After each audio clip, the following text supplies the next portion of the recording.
to Rubik's WCA North American Championship.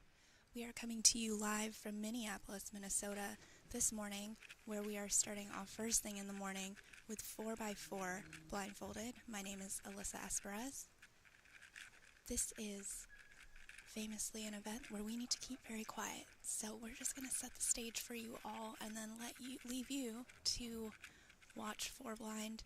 There are many top competitors here. We are currently watching Stanley Chappell, the by far world rank number 1 in this event, the only competitor to have a sub-1 single in the world, and it is sub-1 by a lot. Stanley is the favorite to be the North American champion at this competition.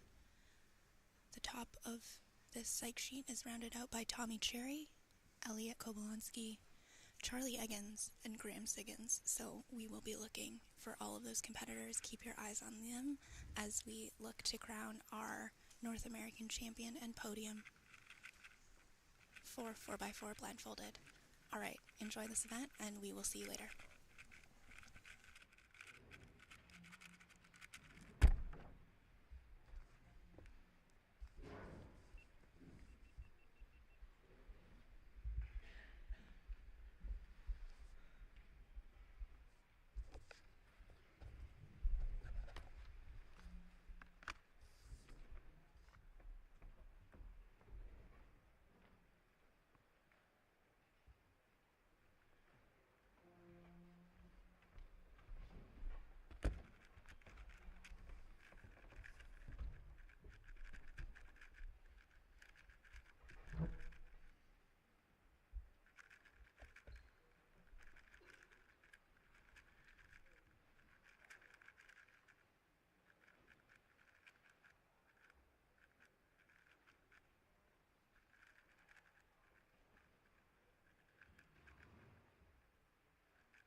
Welcome everyone. 3 days of competition gone. Championship Sunday left here at Rubik's WCA North American Championships 2024. I know it's a mouthful, but every single piece of that is deserved.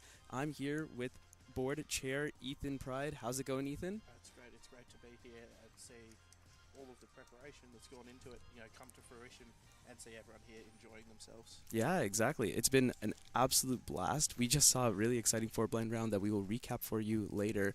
But Ethan, do you just want to quickly introduce yourself and the WCA as a whole? Yeah, absolutely. So my name's Ethan. I'm from Australia.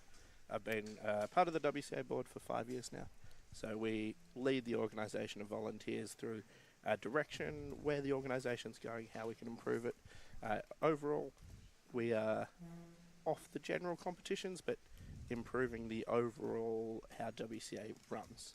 Yeah, so we're talking like really, really high level here. We're talking, overseeing things like regulations, Absolutely. disciplinary. Yep, that makes a lot of sense. Tell me how this major has kind of gone for you. You mentioned that it's the first time you've been in the States, so Yeah, tell me all about it. It's been very cool to see a North American competition, because they're what I've been told is the standard, and this competition has proved that they're really putting on the standard of what competitions should be and what major championships look like, what the stream at a major championship should look like. Yeah, it's been an absolutely fantastic stream. Shout out to Happy Feet Productions. They've been very, very professional throughout everything. All right, Ethan, one of the things I want to discuss is many viewers, I think, are not super familiar with the structure of the WCA. I certainly wasn't when I started cubing in 2013. So do you just want to talk through that a little bit, like where the board sits, all the different, maybe not all the teams, but at least what the team structure looks like? And I think it's generally good that the structure is in the background, because if Right. people were very aware of it, there's probably some issues in terms of it's causing friction points. But yeah, so the WCA, it's a team of over 700 volunteers across many countries. The local contacts that you see, they're the delegates, and they're led by their regional delegates and their senior delegates. Then on the other side of the WCA, there's teams and committees. They do all the work, like writing the regulations, writing policies, helping improve quality standards. They're led by a leader, and then all of those leaders and seniors, they report into the board in terms of how each thing's going, because we can't be on every minor thing, but our job's to have an overview of how the organisation's going. Yeah, and I can give just a few examples. So, for example, I'm a delegate in California. I have a regional lead. That is Michael Young. You've probably seen him run around in the back of the stream before. Our senior delegate for North America, Matthew Dickerman. You've also seen him on the stream before. And just an example of people who are on some teams, Carter Kukala, who has been on stream many times. He's a member of both the disciplinary... The leader of the regulation. And the leader of the regulations committee. Yep, exactly. And now we have Ethan, member of board. So hopefully that gives some idea, some names to faces. Of how the structure of it all goes. Yeah, exactly. So it's a really interesting structure, and I think you're right. I think it is actually a good thing that a lot of this is behind, because hopefully the average competitor never really has to deal with WDC or WRC, That's right? it. The average competitor goes to our competitions. They should enjoy the competition, enjoy the experience, but not have to deal with the disciplinary committee or the regulations committee on a day-to-day basis. Right, exactly. All right, Ethan, one of the things I want to talk to you about is I think you are the longest serving board member right now, and like you mentioned, you've been on board for 5 years. Part of that was through COVID. So tell me about what that transition was and what the WCA was kind of doing during COVID, because it was a weird time for all of us. Absolutely. It was a weird time. What we did end up adopting a worldwide policy of safety, making sure that we're not... our delegates didn't feel the pressure to go back to competitions until it was safe to. Because, that's what we're here to do. We're here to help support our delegates, not feel pressured. In COVID times, the WCA was... limited in the programs it could do because of financial constraints. Yeah. Because money does run everything. Yeah, it does seem. It's just the financial constraints that existed. And coming out of COVID, we saw a massive boom. We saw 3 years of growth within a year, and every delegate in every region was pushing and pushing to try and give the spots for competitors. Now what we've got is a little bit of a... we haven't decided if it's a slowing of growth, or if there's just more spots available. Yeah, it's always going to be a supply and demand problem at the end of the day, right? This is a little bit outside of, I think, our talking points, but I think also something that I think we can bring up. I want to talk a little bit about that marketing effort that was done Newcomer Month. Do you want to talk about that a little bit? Absolutely. So Newcomer Month we held in March, and it was all about promoting more newcomers to attend competitions. So we reserved spots for newcomers at some of the key areas where it filled up too much. We had 2,000 extra newcomers that month than what a normal month would see. Wow. in terms of getting more people. It was really really useful, really useful tool. We found that regions found ways to hold competitions that were more friendly for newcomers, because that's what we can sometimes get in the trap of. You and I, we've been to a lot of competitions, so we know how we like competitions, but it's hard to remember back to our first competition. Yeah, definitely. And the newcomer event that I went to in the Bay Area, that was definitely very fun. We gave out like goodie bags to everyone, and all the newcomers seemed to have a pretty good time. So I think that effort definitely seemed to have worked. I'm looking forward to seeing what kind of other things the WCA is going to put together in the future. Absolutely, and that was one of the whole board's here at this this championship. So we've been holding meetings, strategy meetings, and we held meetings with the marketing team leader about how we can do more things like that in the future that help improve the WCA's marketability. More people find out about the WCA because the casual cubing scene is so big. Yeah, very. Very, very big. I'm sure there are many viewers who are like, yeah, they keep saying Rubik's WCA. I know what Rubik's is. What is the WCA? That's the whole point. That's it. And there's so many people that we've even run into at other conventions here. They're like, yeah, I can solve a Rubik's Cube in 30 seconds, but I'm not quick enough to. Yes, we get this so often. So often. I mean, the short answer is just attend the competition. Absolutely. They're just so fun. Yeah, you don't have to be number one. When I started, I was no good. Yeah, I was 30-second solver. And I'm still no good. It's same here. Yeah. Same here. No, exactly. Tell me a little bit about like how much like cubing has like kind of changed, because 5 years is a pretty long time as we're seeing, and there's a ton of change. I feel like every almost like 6 months cubing like changes dramatically. There's a new thing, yeah. So that's what we're trying to do, is we're trying to push change and how we can streamline the organisation with 700 volunteers. When we started out, major championships was sort of the board selected the team, they ran it. No further contact. We've now brought it in so that the WCA has helped get the sponsors for the major championships. So we help negotiate the sponsorship deals. We've found the teams have been getting more funding. That's good. And then, even new changes coming are having a team to help major championship organisers. Because there's not many people who organise more than one major championship. Because of the big volunteer effort that requires. There's so much effort that goes into this. I mean, it's probably not super obvious to everyone back here, but even just putting on this stream, putting on all the setup, everything, getting the venue, everything behind the scenes, there's so much that goes on. I mean, even as someone who's organized and delegated like normal competitions and even larger competitions like a regional championship, this just does not compare. Absolutely, and I think what it shows is the power of volunteers, because completely volunteer run event this, and some of the other conventions in this hall would have 10 to 20 paid employees running these events. Yeah, and it shows the drive of our volunteers and to be able to run these really high level events. Yeah. I think it's quite spectacular, and I love major championships just because even if nothing, like my results this were terrible, right? But just being on the stream, that's fantastic. And even if without this, I feel like just seeing all of these people come together for this shared hobby, I feel like that's one of the things that makes the WCA truly, it's about truly special. Sharing something, and I think 90% of competitors go to a WCA competition without the expectation of winning. Oh yeah, and that's what's great. They don't go to win. They go to beat their best. They go to beat their friend. Yeah. They go to maybe I'll make second round this time. Yeah, definitely. I mean, I definitely would not have half of the friends I currently have without cubing, so I'm certainly very thankful for the WCA. All right, Ethan, one of the things I kind of want to shift to here, and this is, I guess I'm looking for more of your personal thoughts, is kind of where do you think cubing is going next in terms of like, we recently had the All-Stars event, and that was kind of presented as a little bit different from the major championships, and so I'm kind of curious to hear about what you think about moving towards more spectator-friendly content and whether or not that may or may not mesh well with what we currently have. Absolutely, and I think part of the marketing discussion that we were having is how does someone turn onto the stream and know what's happening? Yeah. Which is, it's a big discussion we've been having. Like, how do I start on this stream and know if I were to click on in 20 minutes when there's solves happening, how do I know what's happening? How do I know who the big players are? And this is where the format like All Stars was great, because it's focused on the 30 key players, very spectator friendly. From what I heard, unfortunately I missed it, but there was a very big in-person non-cubing audience. Yeah. If you look back at some of the live streams, and this is also for anyone at home, the way that it worked, there was a rotunda, and then there was 4 stories of just like viewing, which is just wild. Something we've never seen in cubing before. That's it, and we just need to be able to provide the ability for people to watch, and I think they will watch. But there are certain blockers to that. the biggest one that is hard to explain, but how do we fix this? Is an average of 5. How do you explain an average of 5 to a non-cuber? Yeah, no, there's loads of memes going around specifically about me because I like to explain the average of 5. I'm like, there are people who don't understand, and it's like that one meme where the guy's like sweating and he's like has like the nerve coming out of his head, like Manu trying not to explain average of 5 every group. That is, but it's true, because how do you explain? Well, we get rid of the worst, we get rid of the best, we average out the middle. Someone with like slower solves could have a better average. Right. In circumstances. Yeah, it's certainly very interesting, and I'm personally also very interested to see some interesting new formats and what we can do.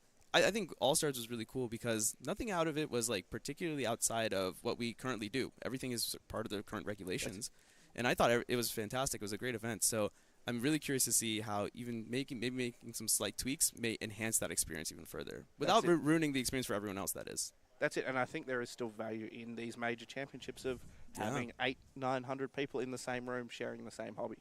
So it's that balancing act, and I think we can do better to make the spectator-friendly experience, because we do very good at making the inclusivity at the moment. Yeah, but it's a balancing act of we don't want people to feel like they're not welcome. Indeed. Yeah, I mean, because that is, I think, one of the greatest things that cubing has going for it compared to any other hobby. It's just so inclusive. That's it, and it's the one group you sit down. I remember my first competition. I sat down. On my right was Felix Emdix, and exactly. You compete against him in your first ever competition. Exactly. Yeah, it's just so approachable, and I that's the one thing I love about cubing is all these guys, they're all here. Yeah. You can get a photo with them. It's very easy. That's it. They're not behind like piles of security guards. Yeah, exactly. All right. I am going to shift back to a little bit about like on the board perspective now. One of the things that I think you mentioned earlier is like money is like really important, right? So what kind of the things is the WCA doing to get more like sponsorships and things like this? Absolutely. So what we need to look into, I think, is external sponsors. Mm-hmm. Traditionally, cubing has always been internal. Cubing related, Rubik's, Cubicle, which are great sponsors. Yeah. And they're a great base, but there needs to be a look into how can we get people from outside the cubing scene, because the market of cubing is very marketable to a lot of companies. Yeah. So even this weekend, that's been a lot of our strategy discussions. How can we reach out to these companies? And the biggest thing can just be getting contacts and all that. And it's a lot of work. But that's how, with more money, these events look better. The streams look better. We're marketing more. And then when you're marketing more, it's easy to get more sponsorship in. Yeah, totally. I think it's a little bit of a positive reinforcement loop, if you will. Yeah, I'm looking forward to that. I think that's going to be one of the most exciting things, because I feel like just now we're seeing some external companies kind of enter cubing a little bit. Yes. Some people you may not expect, and I think it's going to be very exciting. Let's do a little bit of look ahead for Worlds next year. Yes. It will be I think that Worlds is going to be the 20th anniversary of the WCA? Because I guess if you... so the 20th anniversary of the WCA is this year.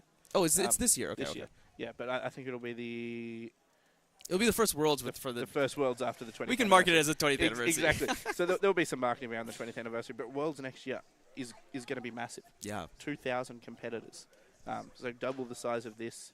I was talking to the organisers. The margin of error on what they expect to register for 6x6 is equal to the largest 6x6 round. That sounds about right. That's just the margin of error. That sounds about right to me. Yeah, because things change so much, especially with this new qualification, the phase qualification system. And I'm interested, what do you think about the phase? Oh, yeah, it's very interesting. I was actually talking to Kevin Hayes about this last night in the hotel lobby. It's certainly very interesting. It will allow a lot of the top competitors to show up, but we also think at the same time it gives people a goal to shoot for. And phase 1 is not large enough to the point where the competition is going to fill. It's not going to sell out. Well, I hope not. Yeah, it's very unlikely to sell out in phase 1. And the phase 2 times are also not insanely difficult. They are definitely hard enough to the point where you would need to actually practice and seriously practice. But at that point, if you're going to practice, then you might as well practice a little bit more for Worlds and actually get into that conversation. And it gives people that goal. Yeah. Goal to achieve. Yeah. So I think it's a really, really interesting idea. And I think it also will allow people to, you only need to qualify for one event, and then from there, once we hit to phase 4, you can add your remaining events, the ones you may not be as good in, and that gives back a little bit of value. That's it, the value in terms of, if you just qualify for one event, you can still compete in the others, because a trip to Seattle may not be personally worth one event for some people. Yeah, exactly. So I think it's certainly very interesting, and I'm excited to see how exactly it will roll out, because I think everything is a mystery. And I like it. mysteries. It's suspense. It's drama. Well, I'm hoping the mystery's not far away. Yeah, Is what we're hoping. We're all holding our breath. But so yeah, we're really looking forward to being in Seattle next year. yeah, The same organisers as this comp, very experienced team. yeah, exactly. And I agree. I think it will be. I think Seattle's a great location. Very accessible from other parts of the world, as particularly on the other side of the Pacific. So, yeah. With that, Ethan, I think we're going to wrap up. Thanks so much. This has been great. It's great to hear from the board a little bit and talking directly to all of you sitting at home. Absolutely, it's been a pleasure, and I hope everyone enjoys the stream, and I hope everyone joins us next week for the European Championship. Yeah, exactly. I'll be there. So I'll be there as well. Oh yeah, so that'll be very fun. You won't want to miss that as well. Exactly. But for now, we're gonna take a quick break and get on to clock semifinal. That's gonna be exciting too. Thank you. Thanks, Ethan. Flight's canceled in 2 days. And I have to stop in Atlanta, so I know that's probably crazy.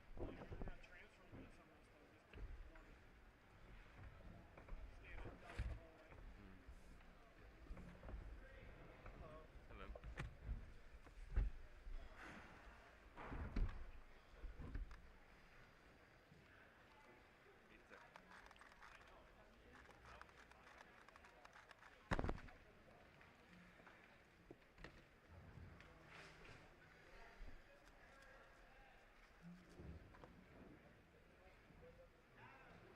I'm ready.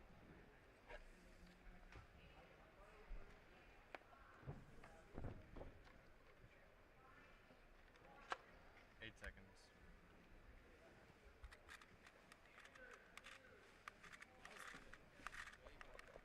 That's about what I expected for my entire average last time. Flip it over, please. That's good. Oh my god, here come the nerfs like crazy. Thank you.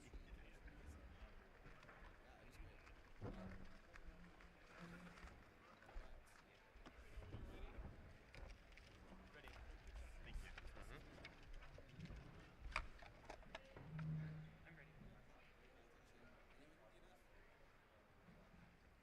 8 seconds.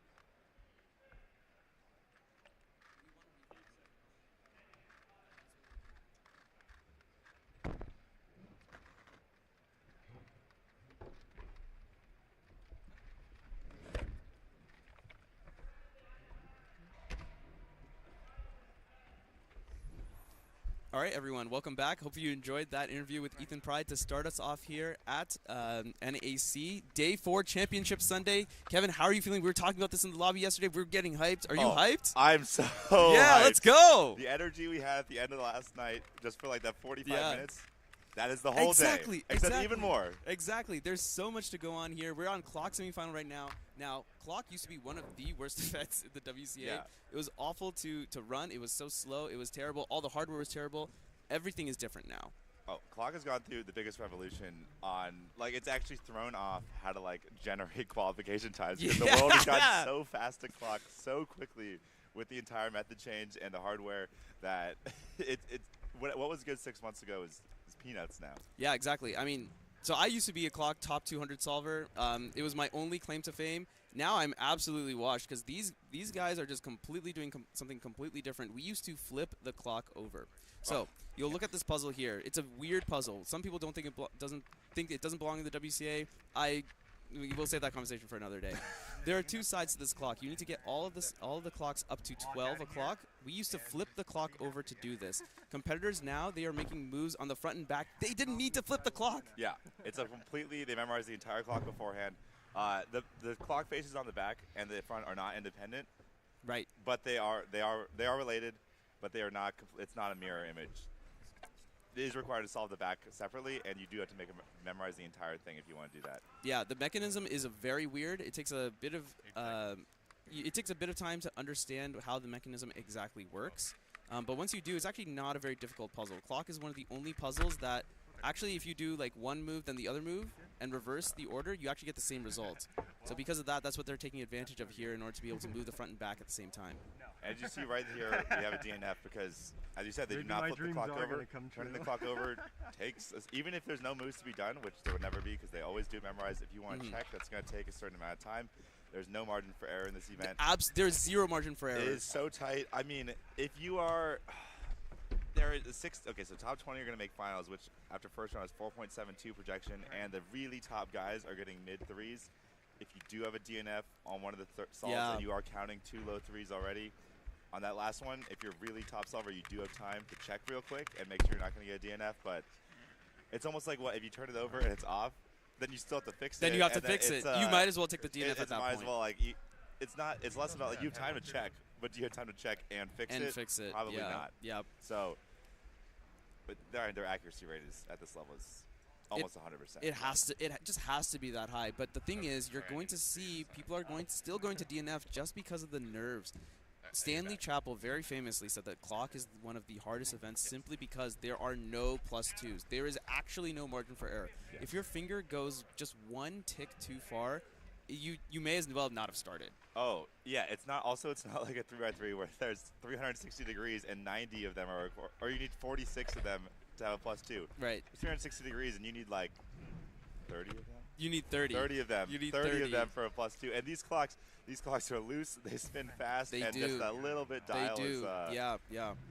I guess if you're thinking about doing like a safe solve, it's less about flipping over and checking. It's just more like making sure that last you have to move be accurate. that last move didn't go over. Yeah. Or any of the moves for that matter, because that's the other thing. Like, it's not like 3x3 where like you did one extra move and you fix it.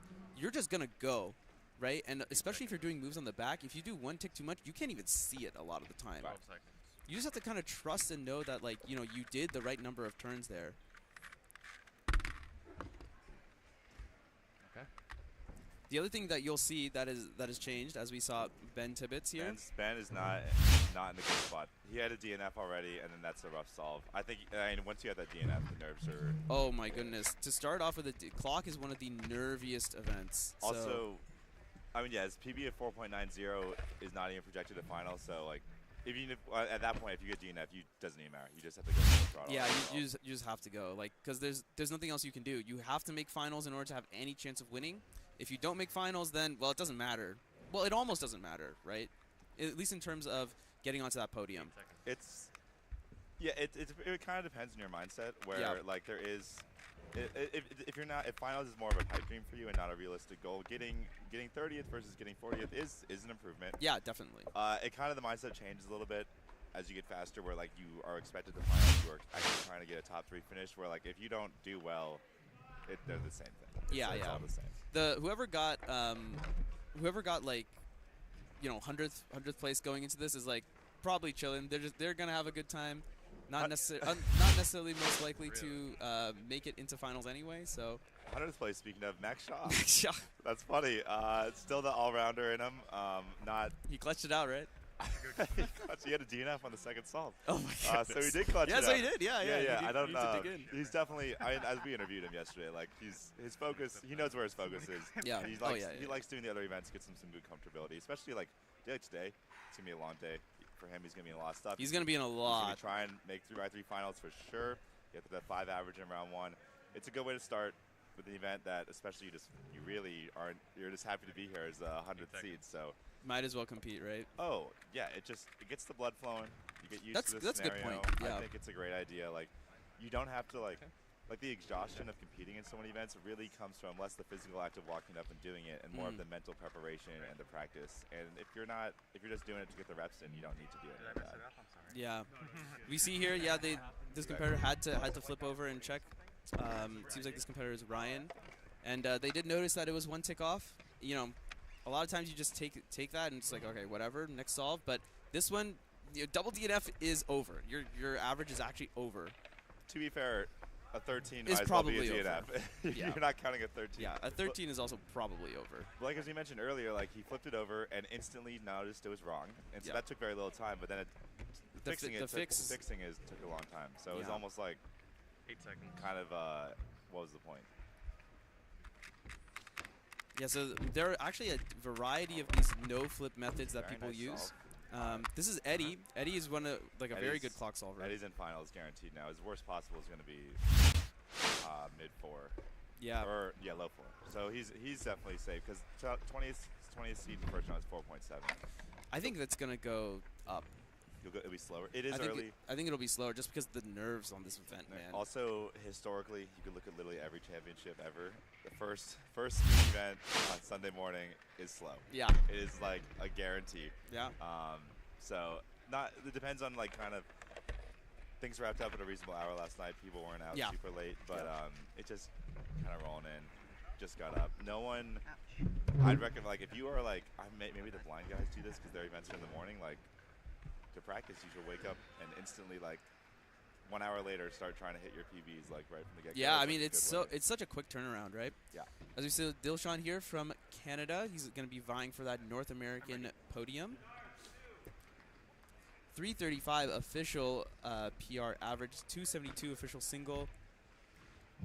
You'll see some competitors will be using this method called 7 simul. So 7 simul is a fully flipless method, a no flip method. You will also see some competitors will still be flipping, but they'll be doing moves on the front and back faces at the same time. And that may be 7 simul flip.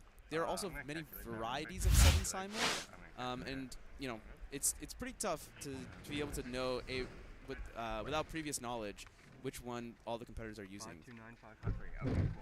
So yeah, everything about clock is different now. Like if a couple of years ago, if we were talking about clock, there was one method. You know, it's just this Pacman method that everyone uses with slightly different pin order, and it's basically the exact same thing all the time. And the hardware was so bad that like we actually used to modify these. We would modify them like these. You know, we're just amateurs, right? We would get these ring magnets. We got these little like cell magnets, put them on the clocks to try and make them any better. The only thing that did it made them way louder. Oh, Eddie got great average. He got really good average. He's gonna is he gonna get sub 4 here? It looks like it. Yeah, he should get sub 4. 2 3/8 and a 4-2. Yeah, just under 4. 395. Yeah, very safely in final. Not only just final, he's gonna have a quality seed. There were 4 sub 4s in the first round, so he's projected to get on the center tables. Okay, yeah, that looks really good. That's really good. Good comeback from Ryan here after that bit of a disastrous 13. He's still gonna need. He's counting at 5.9. So if he wants to make finals, he's gonna need 2 3s. Yeah. It's a tough one. Yeah, that's not gonna be. Not easy. a lot of margin for error, especially when you start out with 2 slower solves. Yeah. You all may be wondering where are some of the other seeds. So we have. I think we're gonna have multiple groups. Either that, or maybe they're just on 100 semifinals is top 100. No, all so concurrent. that should just be everyone. So everyone is just going concurrently. If you're looking for, so I guess Volodymyr and Tommy, Reed, they just may be on other stages. Well, that's Reed. This is Reed W. Richardson, everyone. He is one of the contenders to break the North American record average. He was very close a couple of weeks ago at Michigan Championship.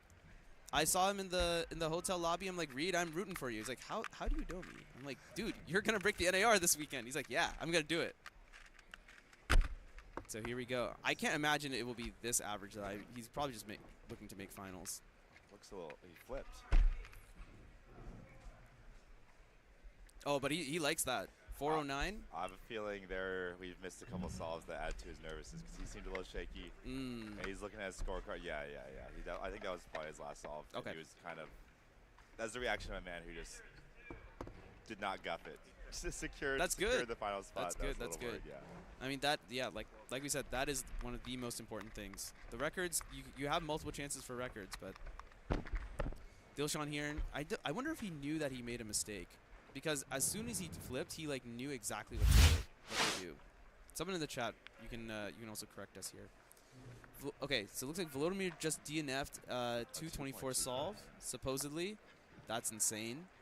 I mean, in these like super short events when it's like a DNF on a fast time, I'm always kind of like, well, like on 2x2, I can DNF faster. If they didn't do 2 moves, it's like that's like a significant percentage of the solve. Sure. Like, you can't. It's not quite the same as like, oh, he DNF'd a 6x6 solve by an M slice. The time is basically what it would have been type of event, but. Also, there's like definitely for these events where making finals is a little more competitive. And like the people whose goals are they want a podium, they want to do well. There's a certain level of 8 seconds. I really want. My happy goal is doing well, but then there's also a little bit of a fear of doing really badly. And doing really badly is not making the final. Yeah. And so this you can be in that position where, okay, I've now made the final.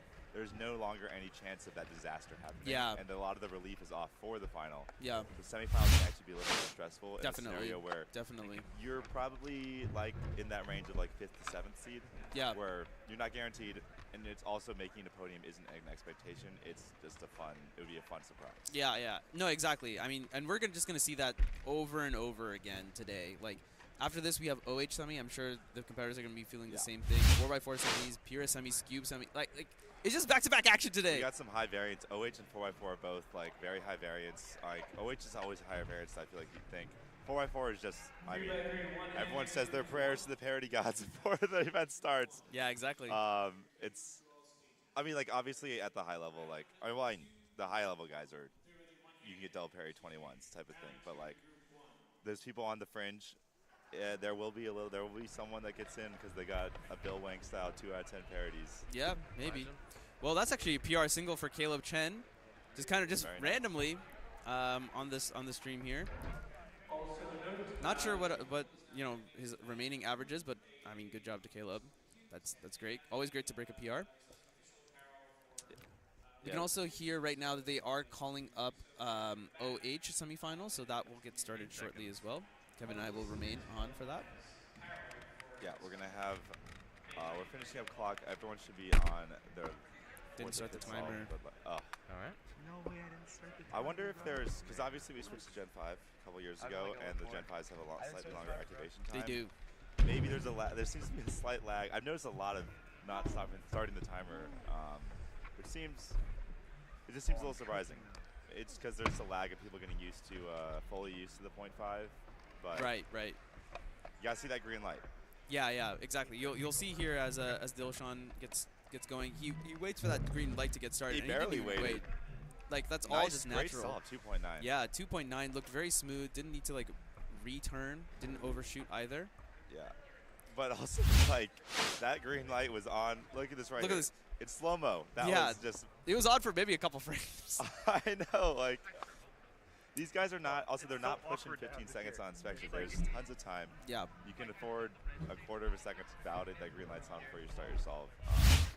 I think I'd recommend that a little more just as we're seeing some uncharacteristic DNFs. I feel like part of it has to be jitters also, no? Yeah. Like, you know, like time slows down when you're in like this high pressure situation. So like you think that you've held it enough, but then it's just not worth the DNF. Yeah, it's never worth the DNF.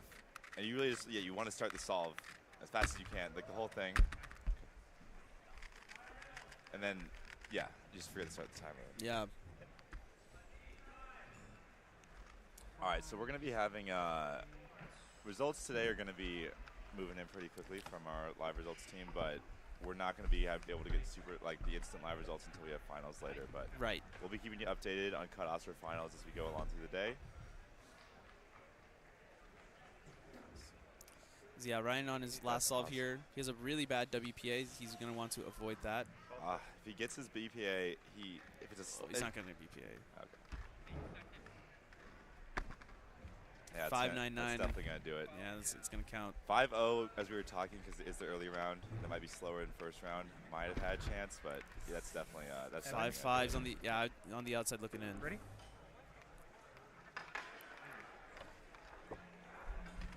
This is my boy. This is my boy, Evan Millsap.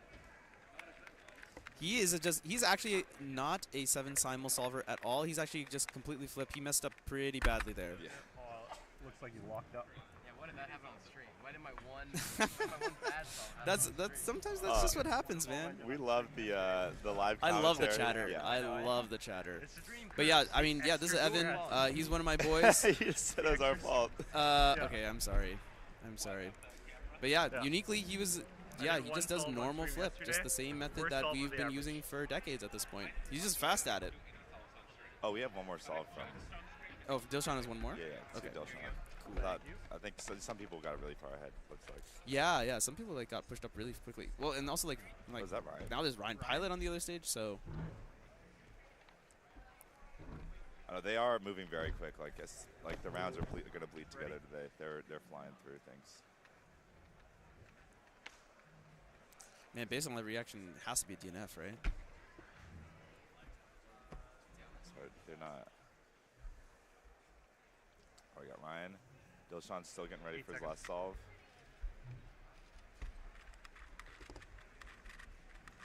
This is very, very no flippy.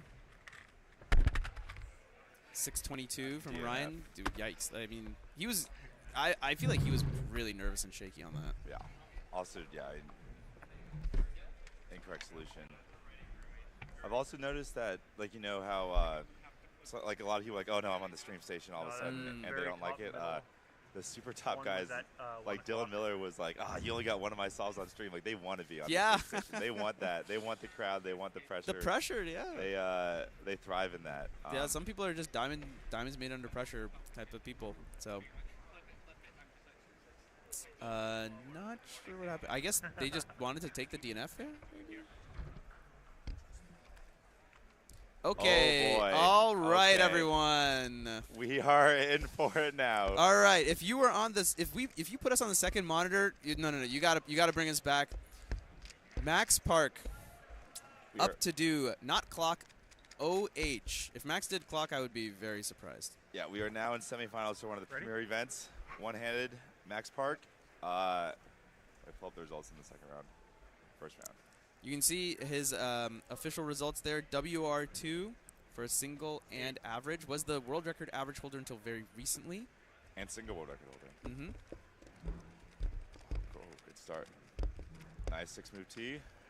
G-perm, but he's still going to get a 7. Yeah, very nice solve from Max. Really good solve. Great start for him on this average. Yeah, Max in the round 1 got a 9.5 average. He was the only person to get sub 10. Okay. Notably, Luke Garrett did +2 his last solve. And so what did he +2 out of? He +2 out of 9.5. Oh, 9.59, wow. I think. So Max Park still would have won. Okay. But it indicates Luke is here to play with. He's Luke, right yeah, the same. yeah. I mean, this is I feel like one of Luke's top events. Yeah, he's in the same tier as Max. But Max is trying to separate himself out right now with that 7.99 start. No, I mean that's fantastic. That's a great way to kick things off here. All right, finishing up clock 2. Dilshan had a pretty lucky case on the other side. Unfortunately, with the execution error, not able to make the most of it. Yeah, as those top guys, though, even execution error picking it up, still get a 4.6. So like they do have a little bit of that margin error, so the disaster is I mean it's the semis, and you'd rather fix it, right? Just take whatever that error is, and it looks like he like more or less knew immediately what the problem was. So. Yeah. It wasn't a clock drop realized pickup. It was like, as it was falling, he immediately started to pick it back up. Yeah. So that's also going to save a good bit of reaction time from there. All right, I'm surprised we don't have. Oh, who do we have? Is this? It's Jerry, I want to say. Yeah. Jerry was 10.38 in round 1. 4th seed. Yeah, so here he is. We were all able to see it before you did, but. So we were tracking Max. We're gonna get all of Max's for sure. Okay, we have Max. Let's keep on Jerry until we. I think Max is gonna take a little bit of time to warm up and whatnot. Jerry may finish. Jerry's shaking in inspection already. Oh, his head is like shaking. Yeah, his turning is looking well. Other than that, commentator's curse. This is fine though. 10. 1093. Yeah. Projection 20th place is 12.16. Justin Malari. So we'll be watching that cutoff, but Max is on a great pace to start. Oh, this looks nice. Soon another G-perm. 888. This is a great start from Max. Yeah. 799, 888. Yeah, getting a little help from that 6-move T on the first solve and a soon on the second solve, but we take this. No, yeah, definitely. And you can also see Max's turning style compared to all of the other top players is going to be very different. He uses the table a ton. Oh, yes. Sometimes in spots where I don't even know if it does anything. Do you know what started him on like this table abuse grind? I don't know, because he was the first person to like really use constantly use the table. He, like OH used to be very. He never used the table at all, and then Max Park started using it. Like his algs are just like, "Are you F table?" Like, "Are you table?" So it's a bit unclear. Yeah. But I think it's definitely working for him. This looks like a Rue solve from Carter. You can see he built that first block, doing a lot of wide moves. He's going to be orienting edges and permuting them now. 14-14. Yeah, that's a rough start for an event that doesn't quite have the high-end top-end speed to be able to count something like that, and still make it so you know that can't be that has to be your worst solve. I'm surprised we don't have. I wonder if is Luke Garrett on this. I wouldn't be surprised if he was on a different stage. Okay, we got Max Park Solve 3 coming up.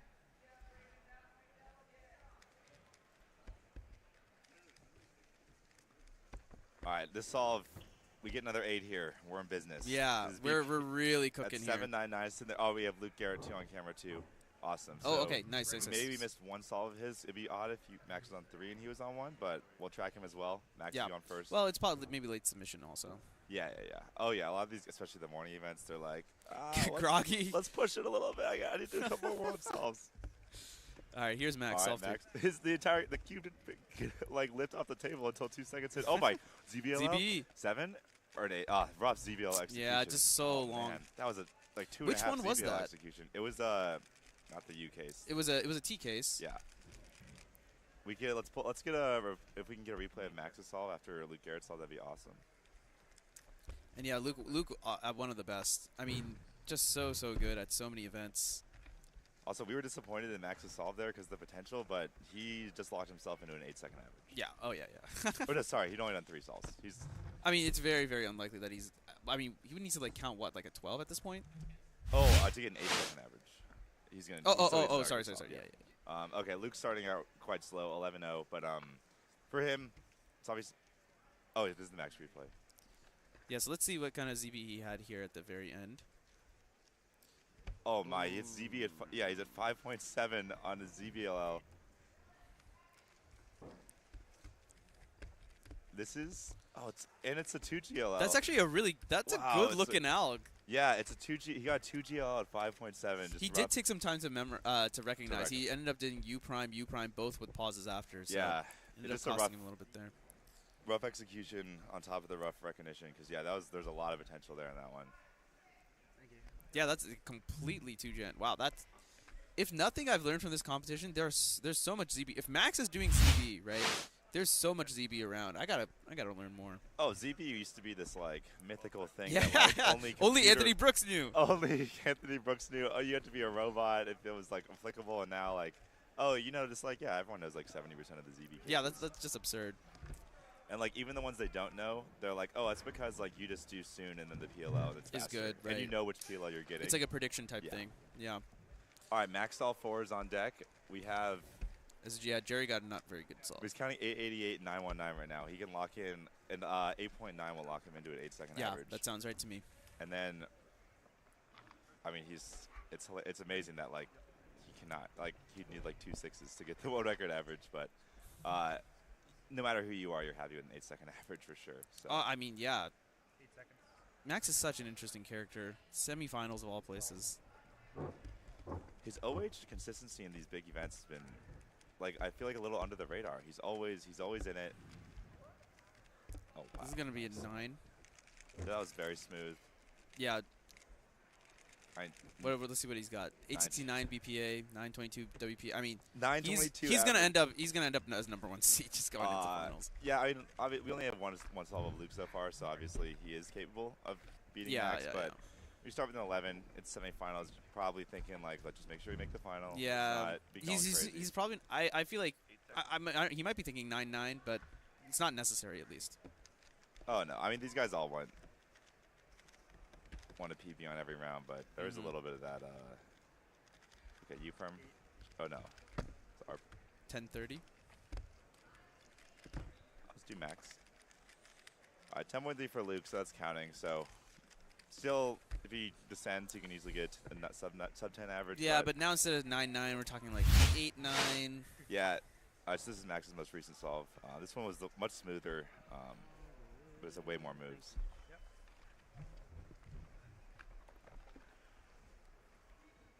Oh yeah. He just went directly into OLO. And then he's gotten the same G-perm 3 times now. Yeah, like. This one, even though being slower than solve 3, I'd say it was like a much better solve. Yeah. It was a much better solve. I mean, the third solve was ZB, so. Oh, it was a 2G. Yeah, half the solve was a 2G last layer, so that's. I think the expectations for that third solve would be a lot higher. But yeah, Luke now is probably focused more on. Okay, he's still like, finaling is not going to be a problem at the start, but it's like you do want that center seat, you want that second seat. These guys thrive at being on the mainstream station. Yeah. He's probably not aware that Max is doing so well, but I don't think when you're counting at 10, you kind of assume that Max is going to beat you. Yeah, I think that's right.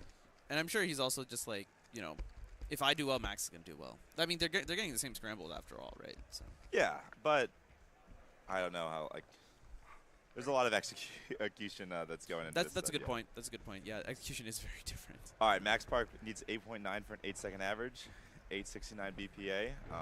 Almost certainly seed 1 already, but much more dominant if you get that 8. Yeah. Oh, nice. Yeah, this looks really good. Really nice 4.9 F2L. It's another G-perm. It's an 8.5. Wow. Dude, he got 8.5. That was such a nice solve. So he got 887 average with 4 G-perms. Yeah. Oh my goodness. What? Yeah, 4 G-perms and a 2 GLL. Like, it should not be possible. That is crazy. Honestly, like the last 2 solves I think were the best ones because the first 2 had the OLLs were free, and then the third one had the ZB. A relatively slow ZB, and the last 2 were just smooth, real nice, a lot of moves, but he just executed them extremely well with no pauses. Very impressive stuff. I mean, 8.5 in the last one for 8.8 average. Yeah, 8.8 average, dude. He is he's on. All right, Luke Garrett, a little slip of the cube there, but all right. He's going much more table on this one too. Way more table. ZBLL here. No, just COLL into. Wow, fast Z-perm though. Yeah. 10:03. I mean, if you want some reference, everyone, 887 is 0.02 behind Luke's PR. Yeah. Max Park is gonna like, got this round in the bag. That's amazing, man. Looking at what result ranking that is all time. Yeah, as we watch Luke's replay here, so much more table being used. And yeah, looks like he made some execution error there as well. Yeah, just taking the stock 8-mover OLL into, cause, I mean, I'm positive that he knows exactly which U-perm he's going to get there too. So Not too hard to do that recognition. 887 is now the 17th best result ever. There we go. And Max is, this is like Max's 8th best result, but still. The fact that it's Max's 8th best result, not like his 3rd or 4th. Yeah, hit an 8.8. But no, I mean, this is, his PB is 8.62. Yeah, 8.62. Which is, I mean, it's like we've kind of gotten like blown away in the OH world where the world record's 8.09 and the second best result even is 8.62. Yeah, so. But anything like high 8 is great. I think these guys are probably like maybe just looking to notch like 8.5 as like a goal to start because going straight after 8.9 is a big jump, and I think that would require some magic. Yeah. I mean, I'm sure Max is going to be he's going to have a little juice going into finals later today. Oh, yeah. And Max thrives in these situations, as we've seen all weekend. Yeah. He can be a little emotional, so always good to see when things go in his way. Yeah. Max is definitely a little bit of a streaky finalist. Like, once things start trending good or bad, it's he hasn't reset quite as well as some of the other competitors, but when things start going well, he's on, no one is better. Yeah, so I think we're just going to be in the cleanup phase, although we don't know how many more of Luke's we have. But we've only seen how many. Yeah, so we've seen 3, so we should have 2 more. We should have 2 more of Luke. We have Jerry up right now. I mean, we've only seen, what, like 3 of Jerry's also? Yeah, Red Stage might be a little behind. Yeah, they for haven't called reason or another. 2x2 round 2 is next, and they haven't called that yet, so they're not quite wrapping up completely yet. Jerry's only on our 3rd Salvio tracked. 8 seconds. 12 seconds. All right, chat. I mean, I meant to ask earlier, but this is Championship Sunday. I'm coining this officially. I don't think we've ever said a Championship Sunday. Like, it hasn't been a thing going into these majors. No, I'm calling it Championship Sunday. Oh, no, I love it. It's like golf. It's pulled from, is it from golf? I thought it was from, that's what I've it's heard very common for, like, Smash Bros. Okay, tournaments. sure. Like, sure. It just makes sense. No, it's Championship Sunday. Yeah, it's Sunday. You know, all these competitors got to Sunday. Not everyone got to Sunday to do these to enter these semifinals and whatnot. So I want to hear from everyone what you are looking forward to the most. Of course, it's almost certainly going to be 3x3 finals, but let's spice it up. Let's say other things that you're interested in as well. Okay, we also have clock results are going in right now. Okay, sounds good. We are missing 28 people, but as of right now, 4.79 is the cutoff. It's definitely going to get a little faster. If assuming the distribution, it's going to be 4.5, which is quite fast. Much faster than round 1, actually. Okay, sounds good. I actually am quite curious about the specifics. As Luke is doing his solve number 4 here. Still can get a sub 10 average with just 2 solid solves from him. Yeah, he needs to count, what, 9-7? Yeah. A bit of an odd execution fumble there. Yeah. 1190. Nice PLO though. That was it looked like R perm at first, but there was some D stuff going on. So was it actually a G? R-perm, the RUD perm I think is very common. Oh, I see. Okay.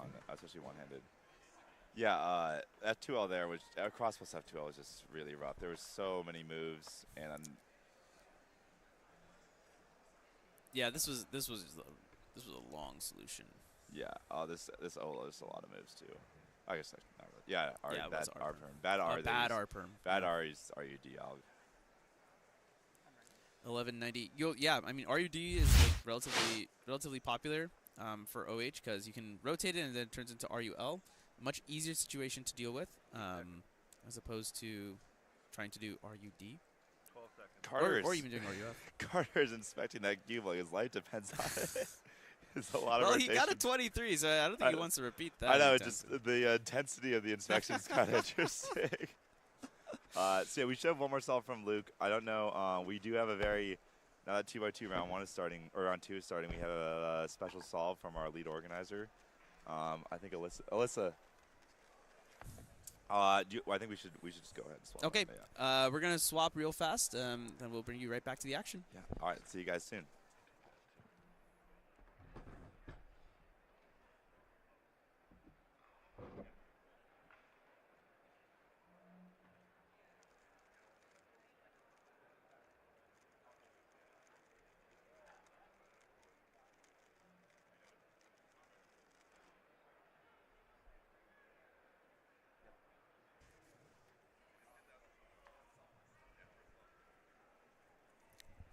All right, we're back now.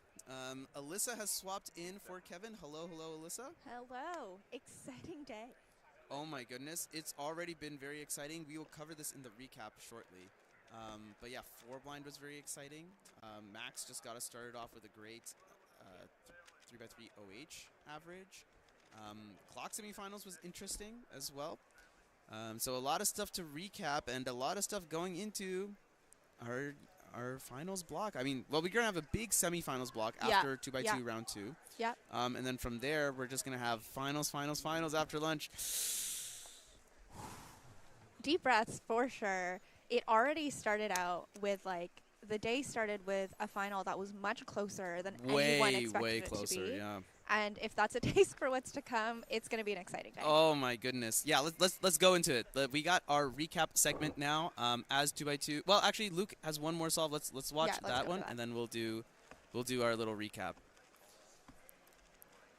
So Luke had an opportunity for a sub 10 average that has slipped away now that he got an 11 on solve 4. But he's still going to set himself up pretty well. If he can BPA here. BPA, he needs to get something better than a 10.03. Ooh, a little bit of a execution error.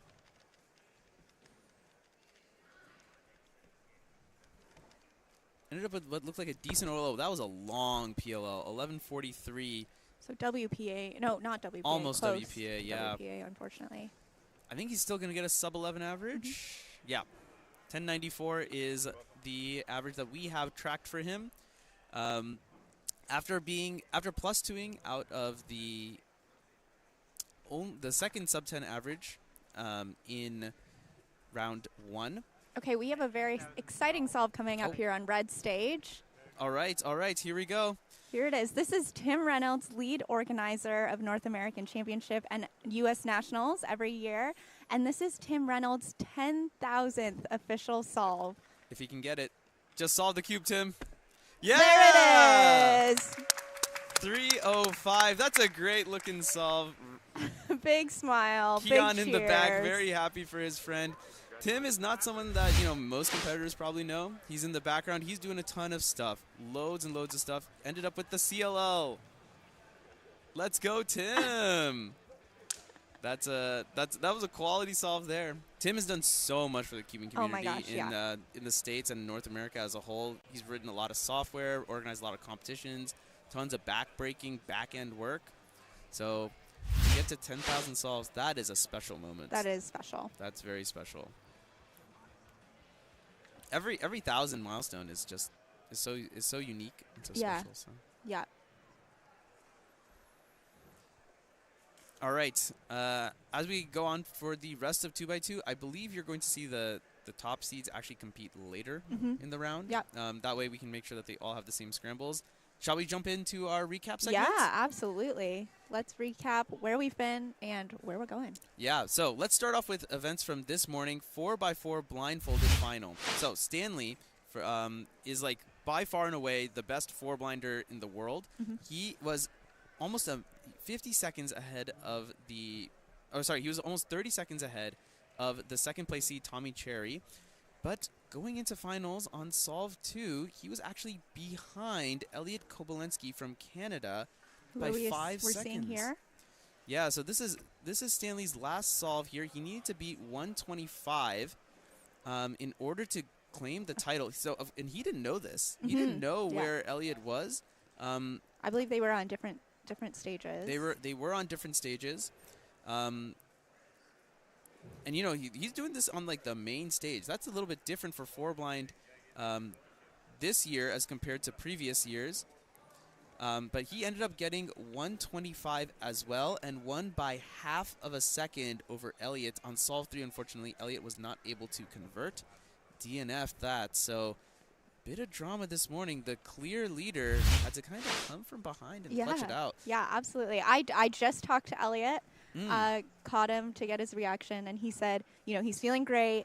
He was like, that's an unexpected result. Yeah. And so to have it have been that close, and so he's pleased, and had said he's really happy that the best time that he put down earned him that second place. Yeah. And amongst the blindfolded solving community, there's a lot of camaraderie despite it being very competitive. And so, Elliot he doesn't want to win because someone messed up. Yes, Elliot wants to win because he earned it. Yeah. And so he's really happy with his second place finish there. But we got a dramatic story to start the day. Very, very dramatic. Yeah, I mean, we didn't have commentary on because we were just like, Stanley is by far and away the favorite here. But yeah, 125, that's a pretty poor solve for him. Yes. I mean, the world record is less than a minute, 51 seconds. That's actually faster than I can solve a 4x4 on average. That's cited, by the way, in case anyone was curious about my blindfolded capabilities. Yeah. We can talk about that another day. I mean, he also recently posted like a 48 DNF by like 3 centers or something. So, Stanley is like super far ahead. We didn't expect it to be this close, but Elliot putting on a show within 4 seconds of his PR single, and good to see. I mean, Elliot, as Alyssa mentioned, top-tier competitor, great guy, really fun to talk to. So, that's going to be 4x4 blindfolded too. That's some drama early in the day today. Absolutely. And then we had clock semis. You want to tell us about that? Maybe? Yeah, so clock semifinals was pretty interesting. We actually didn't get to see the top seeds, which were Volodymyr and Tommy. We were only able to see one solve of Reed's. We're going to pull up the results from the second round. Yeah, perfect. I have the results right here. Volodymyr on top, 301 average. Tommy in second place, 348. And then we got some PRs coming in. I've never heard of Ivan before. 353 PR. And then this is my guy, Jaden Poramintaralin, 366. He's one of the fastest 7 simul flip solvers in the world. It's far too complicated to explain right now.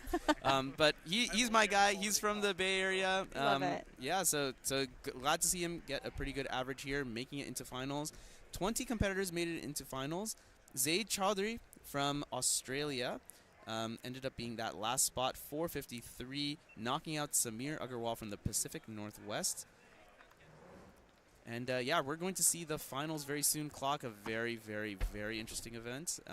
I'm sure you guys talked about this. The landscape of clock has changed dramatically. Yeah. Yeah, it's just not even close to the same event as it was 5 years ago. And you know, the chat is kind of backing that up. They're excited. I've never seen a chat excited for clock before. Shout out to the excitement for clock. All I'm saying is, you all should have been there when I had the NR 10 years ago. Where was that? Where was my applause? Where was the love for clock 10 years ago? There was no love, and honestly, we all hated it too. Oh my goodness. So those are just the events of today. But Alyssa, of course, this is day 4 of 3 of. This is day 4 of 4. The last day. We had some amazing results from the first couple days as well. If you want to talk about that. Yeah, let's start. Maybe we're previewing finals later this afternoon, but we've already had finals happen. Yeah. We had our Friday finals, the infamous set of day 2 finals, and that was Megaminx, Square 1, 6x6, and 7x7, and we had some really electric stories, some good drama in those finals. High quality drama. Let's start off with Megaminx, one of the first finals we had. The favorite going in, Alexei Sinyavin, DNFing his very first solve very tragically by accidentally making a move in inspection. I'm a big Alexei fan, and it was very, very sad to see. Yeah. Unfortunately. And he knew right away, like you can see in that solve, he picks up the cube and immediately is like, and just puts it back down. Just heartbreaking.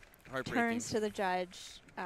He knew what was going on before even the judge did in that moment. So fell off the podium there. I think it just throws you off when that first solve is a DNF and such a tragic DNF. Yeah. I think it threw him for the rest of the average. Very, very unfortunate. So, but that did give the opportunity for Kyungmin Choi, one of my guys. If my guy gets on the podium, that's a good day for me. I'm a big Kyungmin fan. I think he's one of the greatest cubers ever. He ended up getting onto the podium because of that 32.43. We should say, though, Alexei still on the North American podium.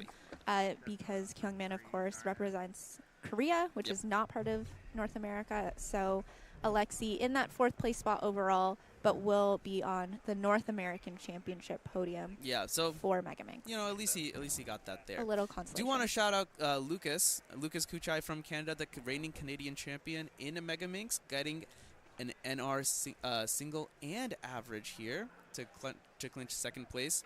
Going into this, when I talked to Kyungmin last week, he was like, "Yeah, there's no way I beat Lucas." So the fact that it ended up being pretty exciting in the end. So I think all was well. All was well all around, to say. Yeah. And, of course, our Megaminx North American champion was Nicholas Nang, long-time dominant in this event. And, a little bit of a rivalry brewing between Nicholas and Alexei, trading NARs, championship podiums, all that stuff is being swapped between the two of them. And I got to talk to Nick after and said, can we call this a rivalry? He was like, yeah, call it a rivalry. Right. So here totally. it is, a Megaminx rivalry, and Nicholas comes out on top this time. Yeah, with a PR too. He actually locked in PR on solve 4, so he ended up getting the worst possible average and still got PR. Locked in PR, locked in the win after 4 solves. I'll do a quick shout out. If anyone is looking to learn Megaminx, you have to watch Nicholas Nang's videos. His turning is very, very different than everyone else. He's not a TPS guy. He has extremely efficient solutions. And that's really critical for Megaminx if you want to try and get your times lowered. Remember, TPS is both turns and speed. Yeah. So if you can reduce your turns, you're still going to increase your TPS as well. Yes, yeah, it's true. And with the number, of pieces on a Megaminx. So many pieces, it is oh my god. Really important to be efficient. There are so many solves where I'm just like, where is the next piece? Yeah. It's just gone. It's under your thumb, Manu. It always is. It always is exactly where I'm looking at that time. Yeah. I'm looking directly at it and I'm like, where is it? Yeah. It's just not on the cube. It's disappeared. Anyway. All right. That was Megaminx final. Let's talk a little bit about 6x6 final now. where we saw, I mean, at this point, is it really a surprise? Max Park getting the world record mean 105.88 in finals. When does this man not show up?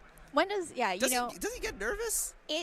We are so spoiled because yes. we see world records being broken in final rounds. Like a world record to win a major final, that should be rare.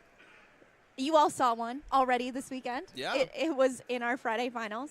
And that's something remarkable. It is a remarkable accomplishment. Not many people have done that in the history of cubing. And so just because it's Max Park, it's not something to just yawn at. It is a remarkable accomplishment. Truly very special. And, the other thing to mention, Max Park getting the 6x6 world record back from Sunghyuk Nam, who held it very recently. That was his first world record after a very illustrious career as a cuber. So now Max holds all world records for 4x4 and up. Yeah, absolutely. So Max Park, our North American champion, no surprises there, but of course anything can happen, and so, good to see him lock it in with that world record. Sunghyuk Nam in second place, and Timon Koloshinsky rounding out our overall podium for the competition. But looking at our North American podium, Maddie Hiroto Anaba took that second place spot for 6x6, and Vishwa Sankar on the North American podium for 6x6. And both of those are my boys. Let's go! Awesome stuff. All right, going to 7x7. So, 7x7 in round 1 that happened on Thursday. We weren't live streaming that. We did see. Oh no! We did. We saw the world record live. That happened Friday morning, actually. Yeah. Max Park getting a world record single. He had already held the world record. I believe it was 135 at the time. New world record single of 134.15. Kevin was commentating that, and you need to go back and watch that because Kevin really lost his mind when Max got to last 4 edges and a 3x3 stage. Absolutely magical. Masterclass from Max coming into this. That was just in the first round.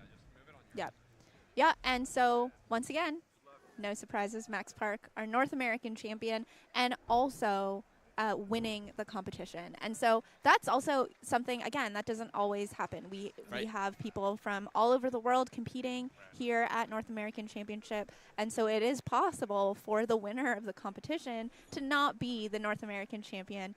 But of course, Max here being both the winner of the competition and North American champion.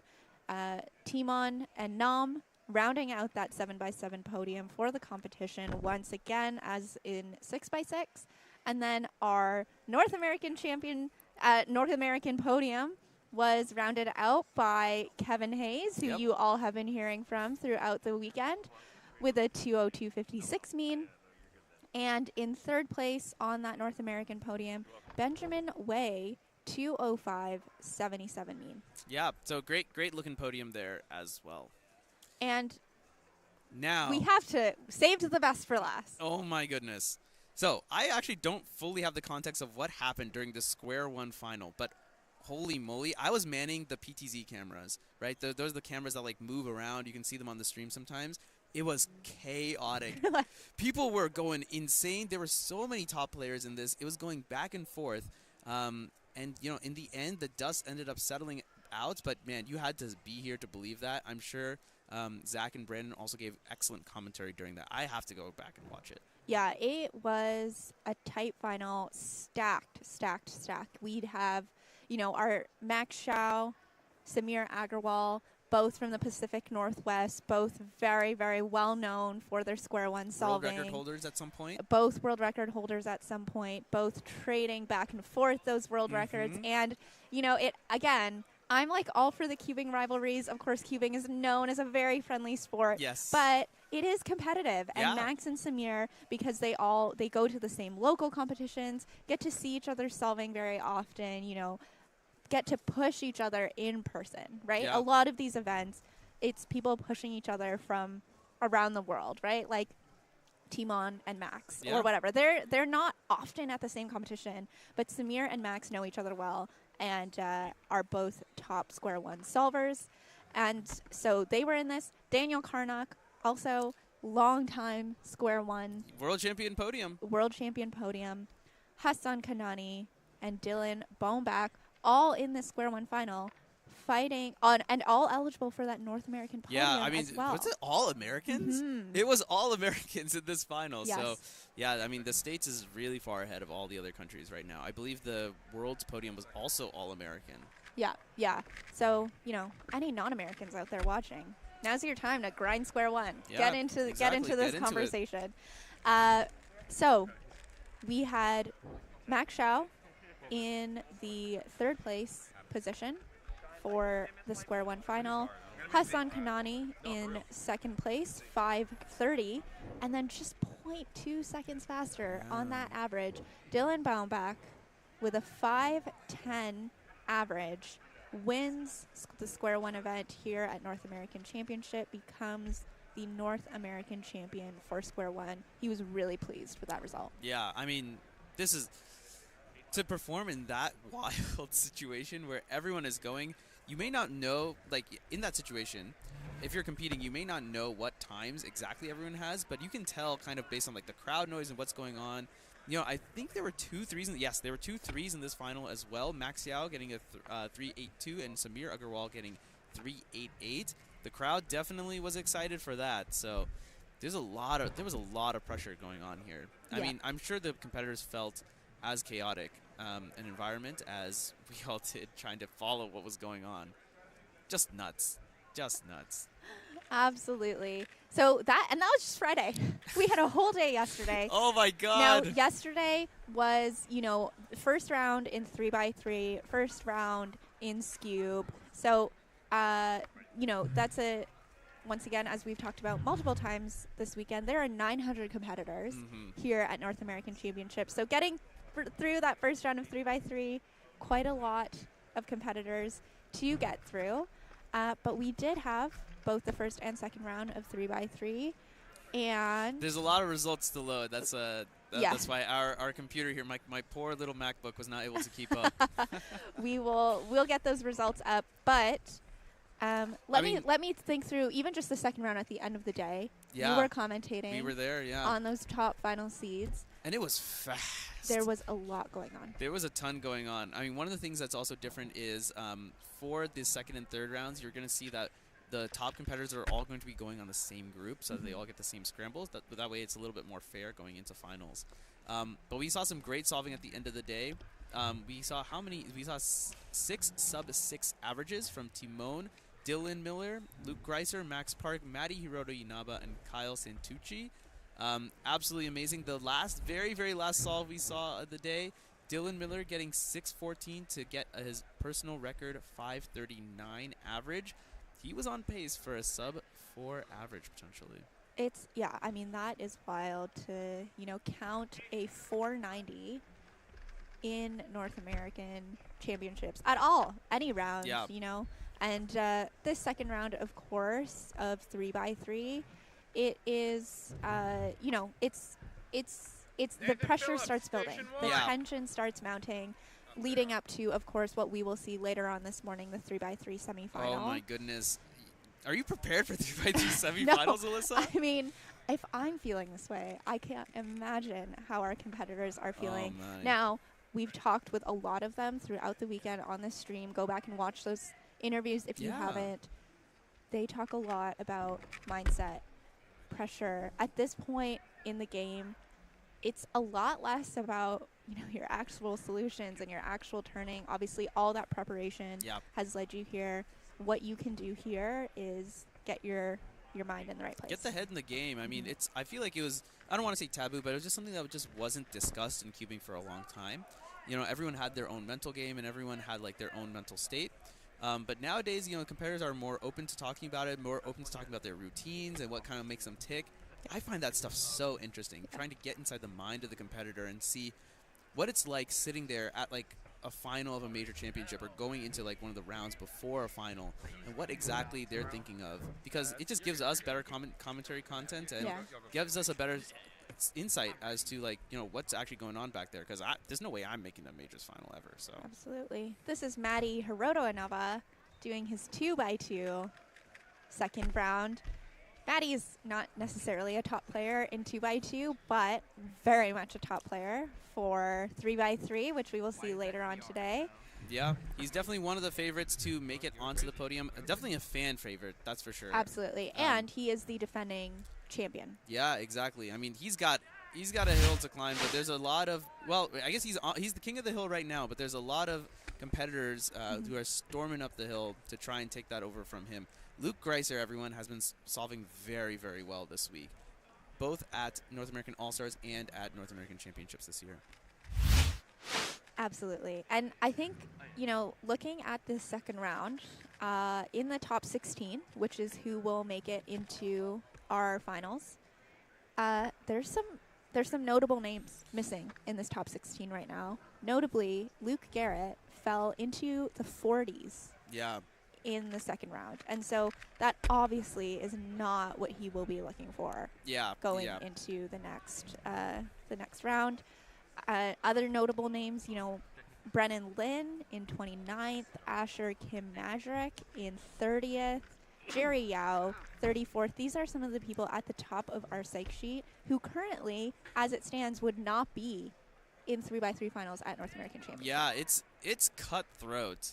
It's going to be decided on very, very small margins, which is, you know, that's why all this mindset stuff matters. You know, if the number one competitor is miles ahead, right, it doesn't really matter if you're having a bad day. Yeah. Because, you know, how much is that going to affect you? Maybe like 1 to 2%? 1 to 2% here is a lot. Yeah. Like, you're either in finals or out of finals for these veteran competitors who have been in finals over and over again. That's why I'm saying, man, 3x3 semifinals. I'm actually very glad I'm not commentating. I'm just going to sit back and watch the drama unfold. It's just going to be amazing. Absolutely incredible.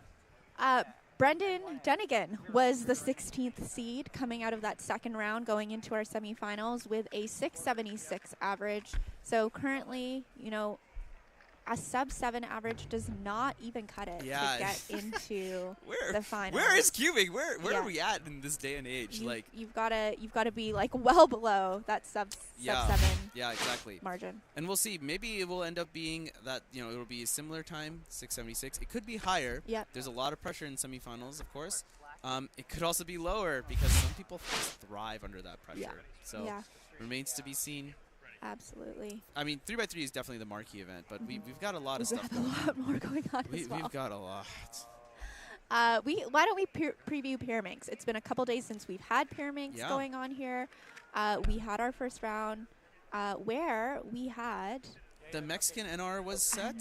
National record. Yeah. The Mexican NR, one of the few events where we have a Mexican competitor amongst the top players for Pyraminx. And so Kyle Mead being the first seed in that event going into the semifinals later today. And then in the second seed, you see Joaquin Hernandez, just under sub-2, the national record for Mexico, set in that first round. And noted by someone, I can't remember where I saw this, but the Mexican national record for Pyraminx is now faster than the Canadian national record for Pyraminx. Oh, there we go. See, I feel like that's something that people forget. It's like North America is just USA and Canada. No, that's definitely not true.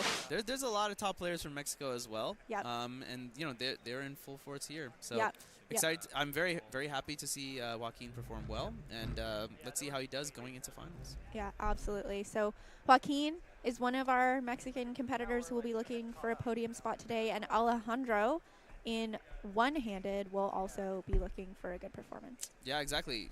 Did you talk to Alejandro on Friday? We did not end up getting to talk to Alejandro, so maybe we'll get something from him today. But yeah, absolutely. So Pyraminx then gets rounded out. Michael Nielsen in that third spot. Michael Nielsen is the reigning North American champion for Pyraminx. Yes. And we'll be looking to defend that later today. Yeah, and then fourth place, Simon Kellum, the current world record single holder, 0.73. Got it from Elijah Brown, one of my guys. We thought that Elijah's world record was going to stand for a while, but Simon's like, no, I got this. Yeah. Casual 0.73, you know, sub 1. Every time there's a world record that you think is going to stand for a while, it's broken like 2 weeks later. Hey, what can I say? It's competitive. Cubing is really, really competitive. There are competitions happening everywhere nowadays. Every weekend. With events happening all the time. So, hey, this is a good time. Now is the best time to get into cubing. Absolutely. If you find any of this stuff interesting, this is North American Championships. There's a qualifying time. It can't be your first competition. But there are loads of competitions across the United States and Canada and Mexico where you can just show up. All you need to do is know how to solve a cube in less than 10 minutes. Yeah. That's just the time. And honestly, we would allow you to do it in more than 10 minutes. It's just because the timers only go up to 10 minutes. Yeah, the limit of the timers. Yeah, so if you see a competition near you, you can check that out on the WCA website itself. You can just go to competitions, and it's a nice little feature. You can check for specific countries. You can actually go into the search bar if you want to say, look for California competitions, California. Yep. There you go. You'll see those competitions there. Yeah, so that is worldcubeassociation.org/competitions, and you'll see a list of competitions all around the world. Find one near you. You'll see the registration instructions on that page when you click in. Yep. And for the vast majority of competitions around the world, anyone can register. Anyone can show up, make some new friends, get plugged into this community. It is such a great community. You want to do a plug for Speedcube in Canada? Yeah, I will Might do as a well, plug right? anytime for Speedcube in Canada. I'll shout out to all my Canadians out there. We have competitions across Canada. This is fun. We just completed our, all 10 provinces have now had an official competition in Canada. Shout out to St. John's, Newfoundland. Oh, Newfoundland was the last one. Newfoundland was the last one. And we just had a competition there a few weeks ago. It was a little bit of an adventure.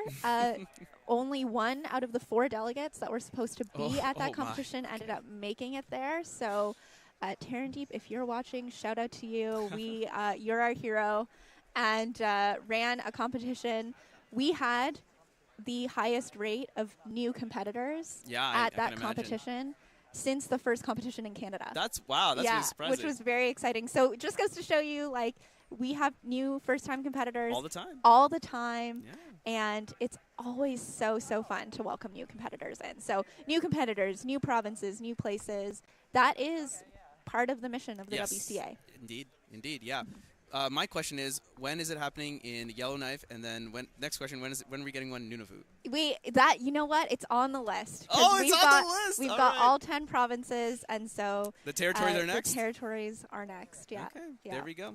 It's our hope. And while we're here, I'm going to do my plug for West Coast Cubing. We do competitions in the western region of the United States. That's California, Nevada, and Hawaii. We have loads of competitions coming up. You can use the WCA site to find them. I'm going to plug our own site as well, westcoastcubing.com. Anything you want to see on there, it's all there. We post competitions there. You can follow our Instagram. I attempt to follow Speedcubing Canada in terms of the Instagram posting, but we are so far behind. I'm definitely going to take lots of lessons from Alyssa on how to do that. But yeah, we have competitions in California basically every week. Honestly, we have way too many competitions. But we would love to see you there if you're ever out west. Absolutely. It is just so fun. So we've got local competitions going on anytime. All right. We are, once again, for those of you just joining us,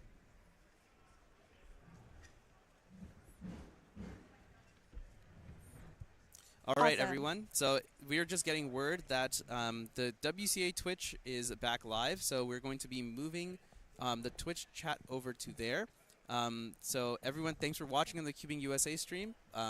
But if you'd like to remain on Twitch, you can continue to do so. Just move over to the WCA channel. Honestly, this is a great time to switch over as we are in a little bit of a lull before we start the next high-octane events, which is going to be 4x4 semifinal.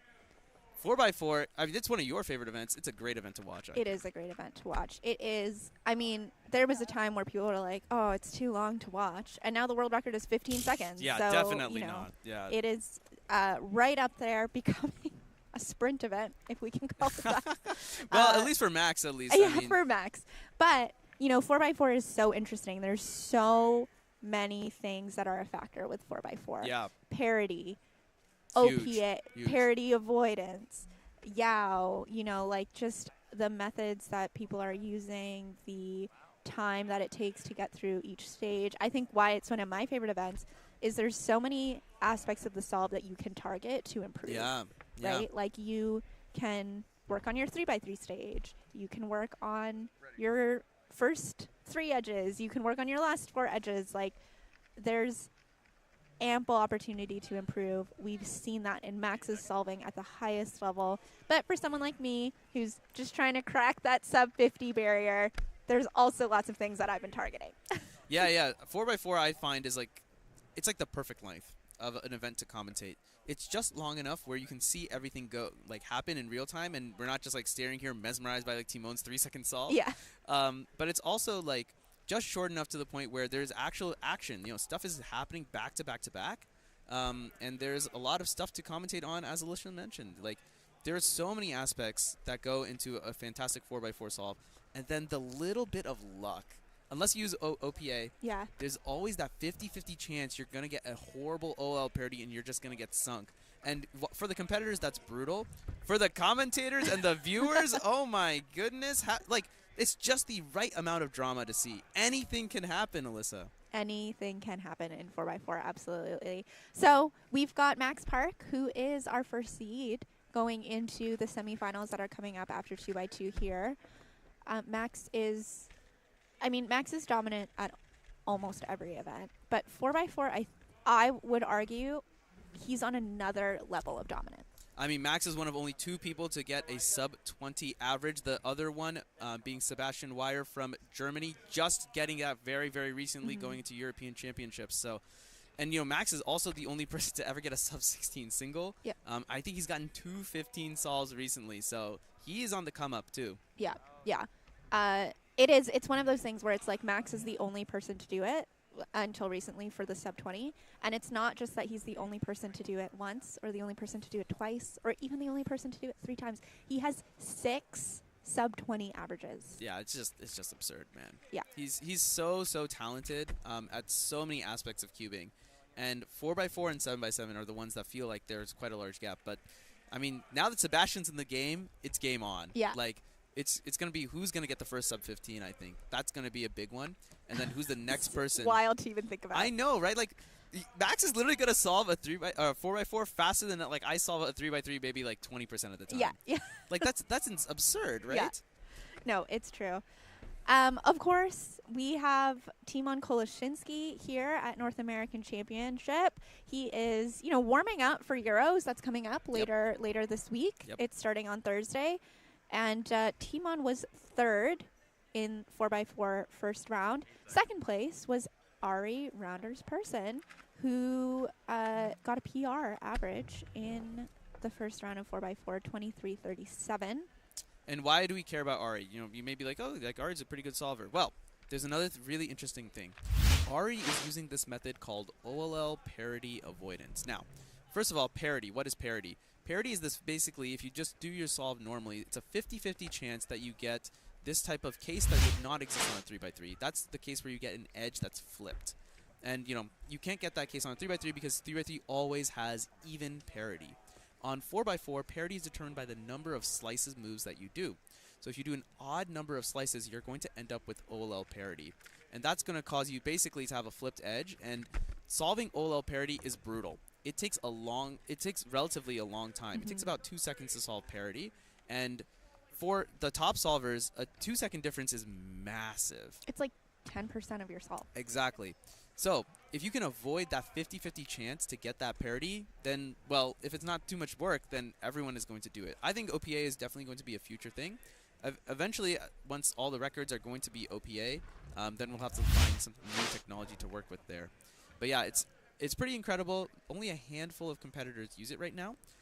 Within our top 12 list that we have here, Ari is the most well-known user of OPA, as well as Ray Bai. Yep. The other person to watch in 4x4, of course, Sung-hyuk Nam. Yeah, I mean, fantastic solver. I don't know if this is the ASR. He's WR5. I'm trying to think in my head who else it would be. I mean, Sebastian is number 2. He's from Europe. Timon, number 3. Not sure who number 4 would be. So, in any case, Nam, one of the best competitors in the world. And just a high-quality solver all around. Great guy to talk to. He has a very interesting competition mindset that you heard from on the interview yesterday with Kevin, with Kyungmin as the interpreter. So, yeah, just very interesting. Nam is fantastic. Maddie, I know, is also really interested in 4x4 now. He thinks it's going to be one of his main events soon. if not one of his main events already. He's top 8 in the world. He's WR8, and to think that's not even his main event. What's that? That's just talent. Yeah, Maddie is so talented on multiple levels. It's been talked about on the stream already. Maddie is not just, a pro cuber, but has a lot of other skills and hobbies that he is just really, really skilled at. Oil painting being one of those things. And it just goes to show you, like, Maddie has, when we talk about mindset, when we talk about, like, who is just able to focus and be at the top of their game when it matters. Yeah. Maddie is one of those people to watch. Oh, yeah. Maddie is such an interesting person. I'm going to upload an interview I did with Maddie all about competitive mindset. That's definitely going to be worth a listen. He has a very unique way of doing things. He likes to set a routine, but he also isn't afraid to experiment. And he'll just do stuff randomly until he finds something that works out for him. Yeah. Yeah, very, very interesting. He is a competitor of all competitors, and he is not only going to make his mark here. He's already looking forward to Worlds and how he can win. Yeah, that's what he's going for. Oh man, I'm a big fan of Maddie's, so I think we all are. He's easy to be a fan of. I mean, A, it's his solving, and then B, it's also just the personality behind the cuber. Yeah, he's a class act. He's very, very classy with it. And he's a joy to talk to. He's like, he knows when to separate work and play. And being from Hawaii, he doesn't get the chance to get to too many major competitions. So he's looking to make his mark whenever he can. Absolutely. What else are we going to see the rest of the day, Alyssa? We have Scube semifinals that we have not talked about yet, and we have a lot of top players in Scube here at North American Championship. Yeah, including 2 world record. Well, Carter is the current world record holder on both single and average, but before that it was Zain Kanani. Both these competitors are just absolutely world class. Carter, I was looking through like some videos yesterday just to try and warm up a little bit on Scube, and I'm looking through, and Carter's like explaining some solutions, and I'm like, I cannot follow this. He's like, he holds the cube. He's like, yeah, this is the scramble. I saw this. This much was obvious, but I thought it was bad. I looked at this one. I just did it. I'm like, okay, yeah, that's good. That's it. I'm like, dude, you need to give a little bit more explanation so the scrubs like me can follow. I mean, that's just the mind behind a sub-2 solver, man. And you see there, the only sub-2 average in the first round coming to us from Carter Kukala, the current world record holder.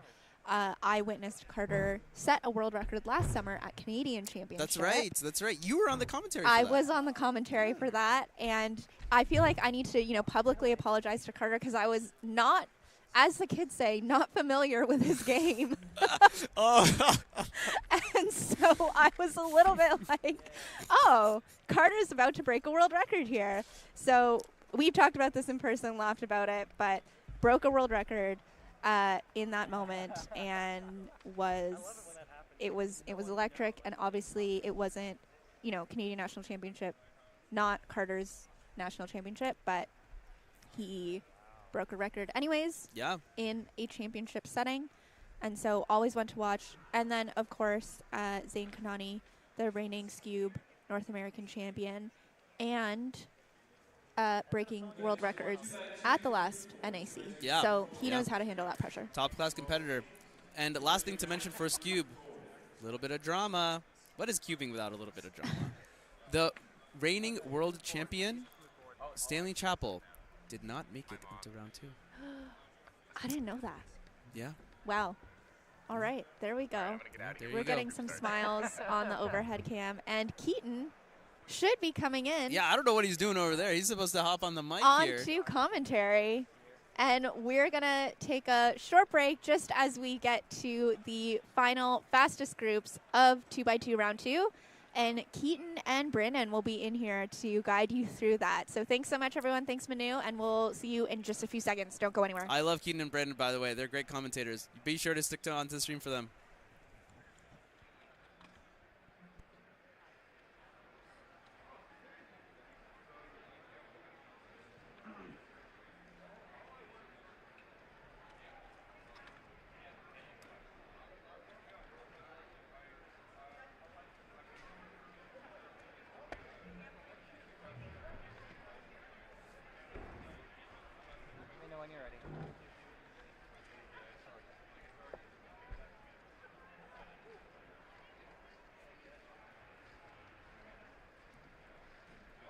seconds.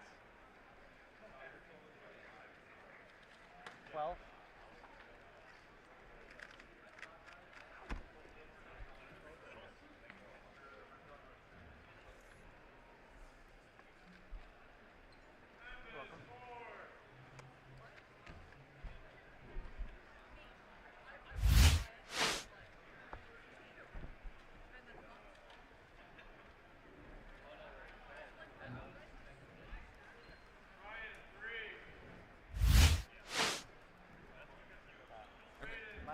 Oldest PR turns 10 this year.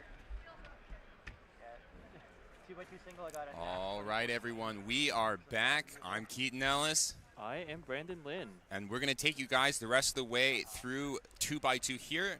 There are 2 groups left. There should be group 4 and there should be group 5. So we've got the fastest solvers that are coming through here, so you want to stay tuned for that. After that, we're going to be taking you guys through 4x4 semifinals. This is the top 100. All solvers are going to receive the same scrambles across all 3 stages. 4 stages, sorry. Yes. And the top 20 are going to move on to the finals. Every final today is going to be top 20 with the exception of 3x3 finals, which is going to be top 16. There's a lot of pressure going into these finals, Brandon. Oh, for sure, yeah. Well, after that, we have a slew of semifinals. After 4x4 sevens, we're going to have pure semifinals, cube semifinals, 3x3 semifinals, and 2x2 semifinals, followed by the rest of the finals for the rest of the events. So we'll see some excitement from those semifinals as well. But for now, we have 2x2 going on the red and blue stages here. I believe this is Aaron Jake Wong. Yes. Currently working at the cubicle. Yeah, I saw him man some of the booths at the cubicle. Aaron competed in Rubik's All-Stars this past week. Or a few days ago, rather. 329 from Aaron.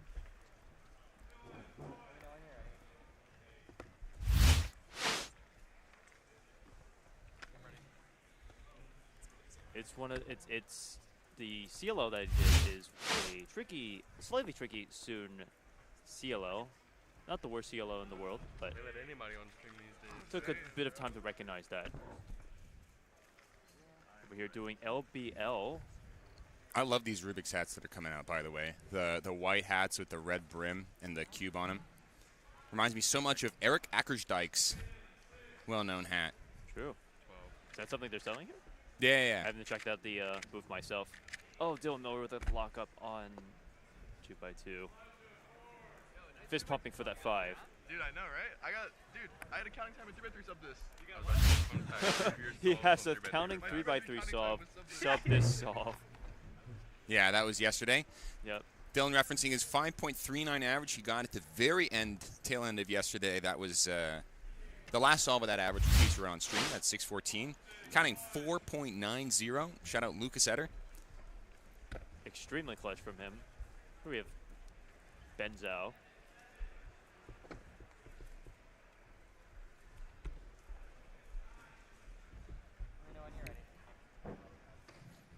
Ready. 206 over here. Keen, how were your results this morning? I was extremely pleased with my 3x3 one-handed single. I ended up getting an 8.68. It's my fastest time since that 7:26, and my second fastest time, if I remember correctly, my second fastest time ever on 3x3 one-handed officially. Very, very pleased. It was a very easy scramble, but it wasn't on white or yellow. It was on orange, which is why most people did not get an extremely good time on it. You had an Olo skip there too, right? Yeah, it was a 3-move pair, 3-move pair, 7-move pair, 7-move pair, Olo skip, no AUF, U-perm. Yeah. That'll do it. The only mistake that I think I did was I did a Z prime and then a Z before doing PLO. Other than that, could have been even faster. But I'm very pleased. Nice.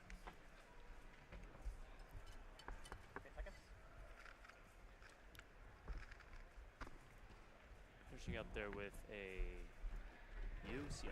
3 cameras on you. BO2. Yep. Tommy judging. We see a Delibird over in the bottom right corner.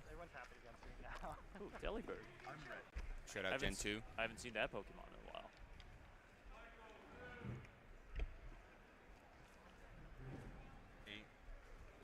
See if Dylan can bounce back from that 5-second solve he had earlier. Trying to recognize that CLO. I think it was the same solution as the previous competitor, but instead, he was able to do the CLO correctly this time.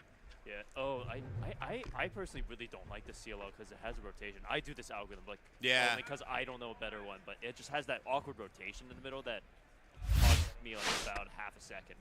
This is one of those CLOs that if you just do the COLO, it's really awkward because it's RUD gen. Yes.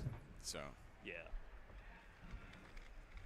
Oh, that's true. That basically, it's basically that, but 361 over here. This is Henry Lichtner. Uh-huh. 8 seconds. So 2x2 groups at this point are going to be stacked. So the next group is going to have the vast majority of the fastest solvers. Yeah.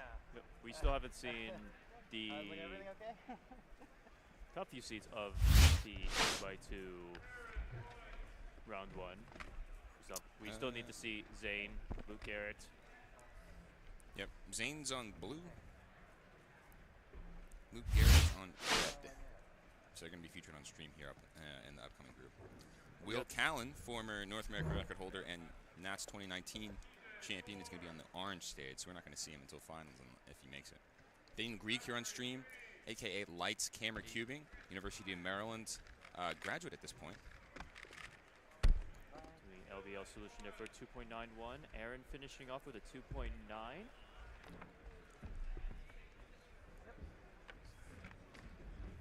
Aaron's PR average, I believe, is 2.9. This won't be a PR base for him,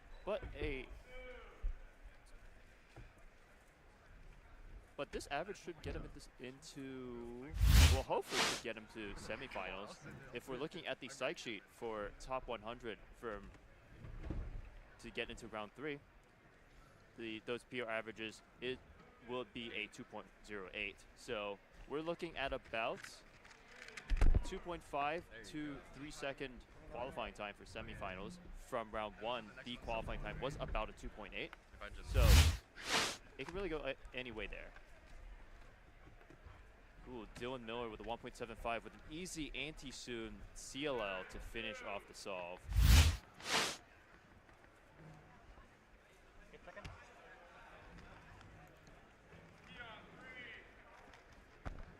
Bit of a lucky CLL there. I think 4.42. Taking a second to try to pull up some chats. You got disconnected on chat for just a second.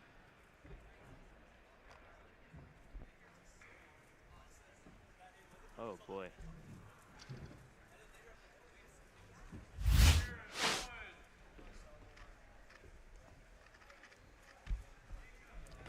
.27 here from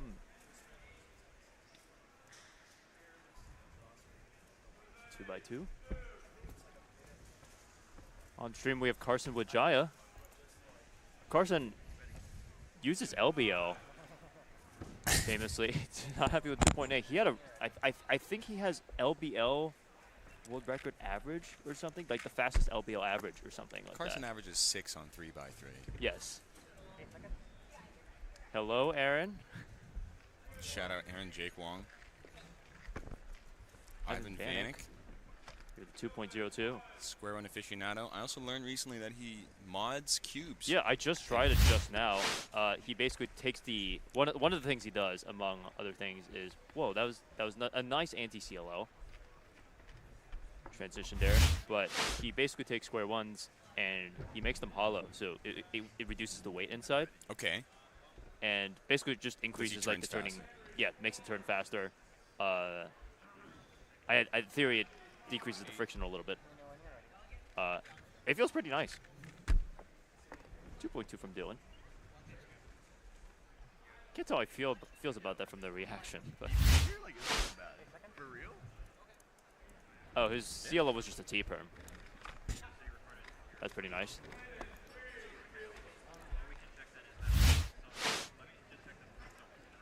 So there's no scrambles that pop as super easy here, but people are getting exceptionally great times here. Oh yeah, 7 simul, yeah. But most of these folks should be in semifinals range. Anyway. 2x2 is one of those events that is very scramble dependent. Extremely scramble dependent, which is why the top solvers are all going to be in this last group all together. For most of the people that are currently in group 4, there is a chance that they'll be able to make the next round. Sure. Aaron finishing with a 254, getting really close to that best possible average for a 264. That might be on the cusp of. This should be good enough on the cusp of semifinals with an easy, sexy sledge CLL to finish off there. How did you do on that? On your set of 2x2 scrambles? On my 2x2. Oh. That was my only PR of the comp. I got a I believe a 302 average. My previous PR was a 317. Those scrambles were pretty neat. 317 is my anniversary. Oh? More than 8 years. All right, 8 dating years with my wife. Oh, I do that same elk. Sorry, I got excited there. But yeah, I feel like the scrambles I got were pretty easy. Most of them had like some sort of block. I feel like given a few more, I've been trying to learn to one look with CLO a little bit more. I feel like given, you know, maybe 10 more seconds of inspection, I could do, I could get around to one looking those solves, but I think it's a PR. I'm happy with it. Congratulations. It's the only PR of the comp, so I'll take it. Yeah. So, yeah. Our hotel room now has 2 PRs, right? I have my 152 blind single from earlier, and now you've got a 2x2 average. Yeah. So we take those. You know, it's a national championship. It's definitely some decently high pressure situation to try and make it to next round, or just being on the big stage. It's definitely a different environment from local comps. Yeah, so of course. I'll take any PR I can get. The stage is not too bad. Yeah. So far, actually, have you been on stream? I've been on stream. Yeah. Did you feel any pressure being on the camera? Not too much. I didn't really feel it, to be honest. honest. Not too much. Yeah. Podiuming at U.S. Nationals. To be fair, it's been for events I'm like not. I didn't care too much about. I see. Yeah. But I did get. I think as part of my PR average, my fourth solve was on stream, or it was on that station. I don't know if it was actually on stream, but. We're taking a look here at what you're going to need to podium. This is for finals last year at U.S. Nationals, which is the closest that we can get in terms of American competition, North American competition.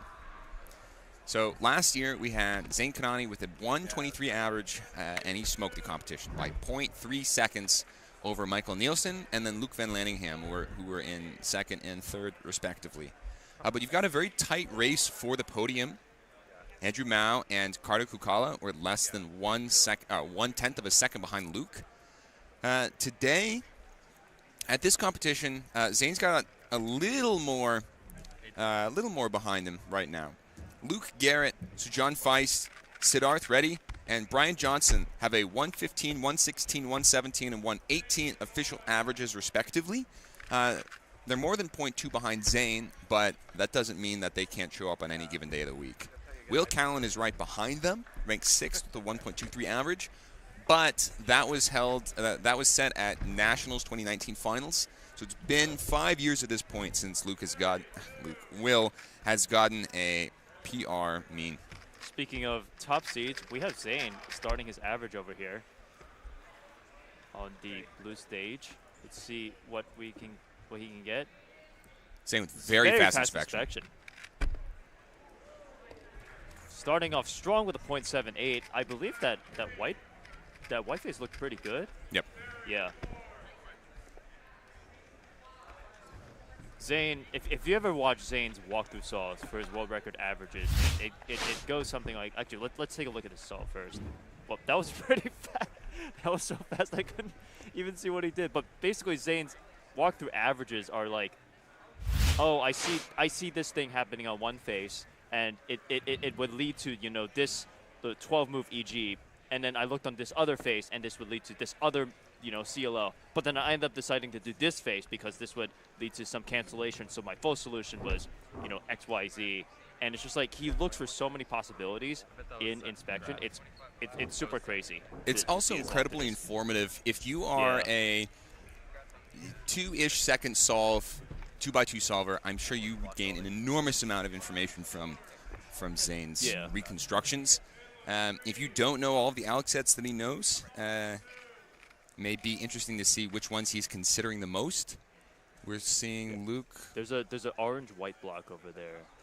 No, that's a complete orange face. Oh, I think that's just a straight TCLL algorithm in theory. And I imagine Zane does know those ALG sets. Yeah, Zane knows an enormous amount. Yeah. And I've been hearing that there are some ALG sets where if you just have 2 CLLs on the top and bottom faces, there's a new set of ALGs that you can learn to solve that in one as well. Apparently it's called CBL. Carter Kukala here with a 176 on that first scramble. Carter, of course, being our current Cube World record holder. Asan with a 281. Asan Kanani, of course, Zane's brother. Well, Zane is Hassan's brother. Hassan, former Square One world record holder, he's already locked in a second place for Square One here at the North American Championship. He is the silver medalist there. And fun fact, the 10th world record in the Kanani household was Hassan's. So it looks like Zane did that orange layer, canceling into the CLL.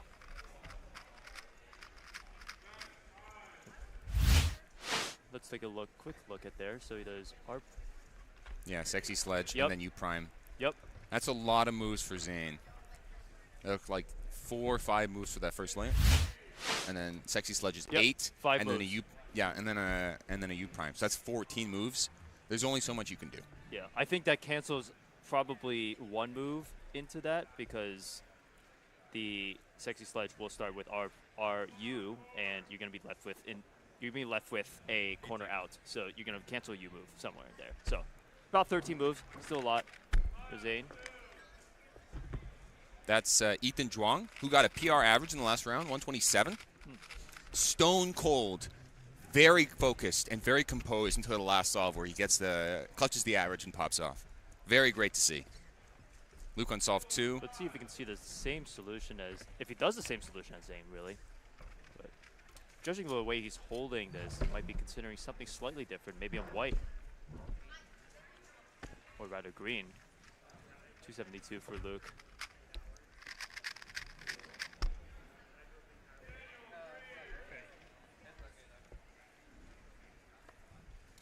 Zane on his 3rd solve. There's no obvious blocks that pop up on this 3rd solve. But that was super quick. 0.93 from Zane here. It's also not immediately obvious if they're like using a specific ALG or not because they cancel so many moves sometimes. Yeah, sometimes they cancel so many moves between the ALG and while they're doing the first layer that it's sometimes hard to tell like what exactly they're focusing on. That's an extra level of sophistication over knowing the ALGs, by the way. Not only do you need to know every ALG, but canceling moves shortens solutions significantly. Yes. When you're on 2x2, going from an 18-move solution to DNF from Samir Agarwal here with the Y perm. Likely one looked at incorrectly.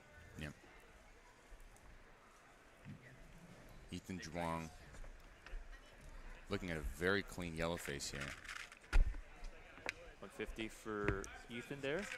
4-move yellow layer into a CLO. If you just know CLO, these scrambles don't look too bad. And this may inflate a little bit what people might think would be required to make it to the finals. Yep. But as always, 2x2 is incredibly scramble dependent. So big initial lockup from him.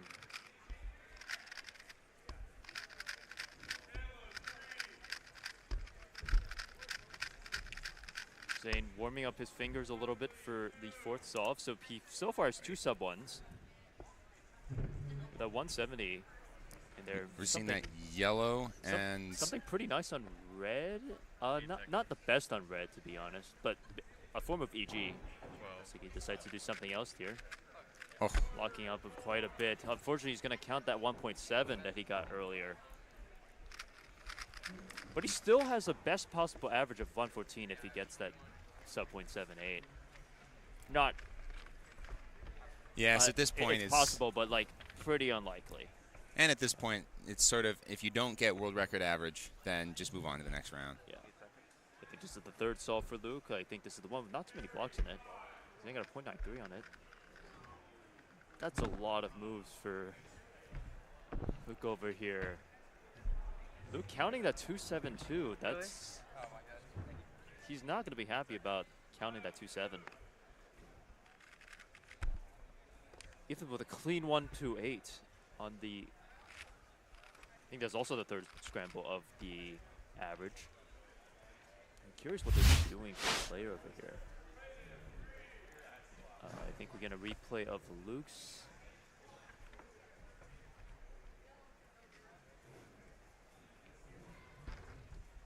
So it looks like he's canceling. He did a left EG. I'm gonna try to cancel into that, but unfortunately locked up quite a bit there. See, on his final solve, nothing looking really good. He's doing a lot of rotations, even at 8 seconds. Lucky 151 for Zane. His counting solves, his average is a 1.38. Not too shabby. Obviously, that'll make semis, so he'll still have 2 more chances for this one. For his 2x2 average. Not very happy about that. But again, plenty of chances. We have Daniel Karnock, square run extraordinaire. Missed out on the podium by .01. He did. That square one final was intense. Yeah. I think there was a point where we were going to have a repeat of last year's Nationals where 2 people had the same average, but it would be decided by single, the podium spot. Just extremely close and extremely competitive. 587 did not make podium. All right, can Luke bounce back from this, from the solves 2 and 3 that he's had? His first scramble seemed pretty good. There we go, 1.11 from Luke. I have a sub 2 streak of like 25 rounds, so I got a question. 8 seconds. Can Luke keep that sub 2 streak though? His best possible average is 185. So in order to maintain that best possible average, he's gonna need I believe a 1.56 or better to keep that sub 2 streak.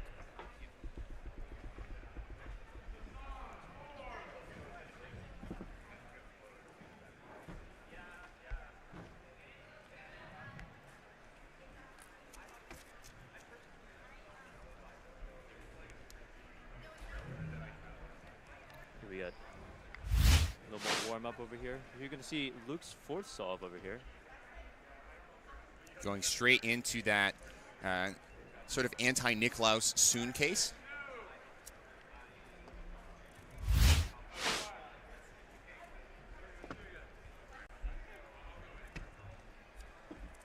Yeah, I think we're almost wrapping up a lot of these competitors for this group of 2x2.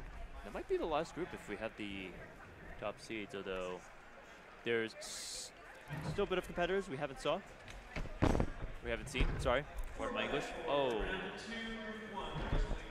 Group 4x4, round 2, group 1. Report to all stages. 1.63, pretty nice. Group 1. That's everyone for 4x4 in round 2. Thank you. We've got Christopher Chi. 8 seconds. I know him best as the 2019 fewest moves world champion. 12. Yeah, part of the what Chris called, quote, the Northwest Cringe Club that has grown up and become an incredible force for FMC. Chris, Owen Wittes, Chris Shanathwani, an incredible group of FMCers. All right. I think they've definitely outgrown their old moniker. 8 seconds. So I think 1.56 or better gets to that sub 2. 140 for Luke will keep that sub 2 should make streak. It. Perfect. Well, this will make it to semifinals. Yeah, but also it will make his sub 2 streak. Yeah, exactly. I think that's what he cares more about here, for sure. doing the math, and then smiling, relieved that his streak is continuing. It's nice to have some good results like that. Yeah, yeah. Next event we got for you guys is going to be 4x4. 4x4 semifinals is going to be the top 100 solvers.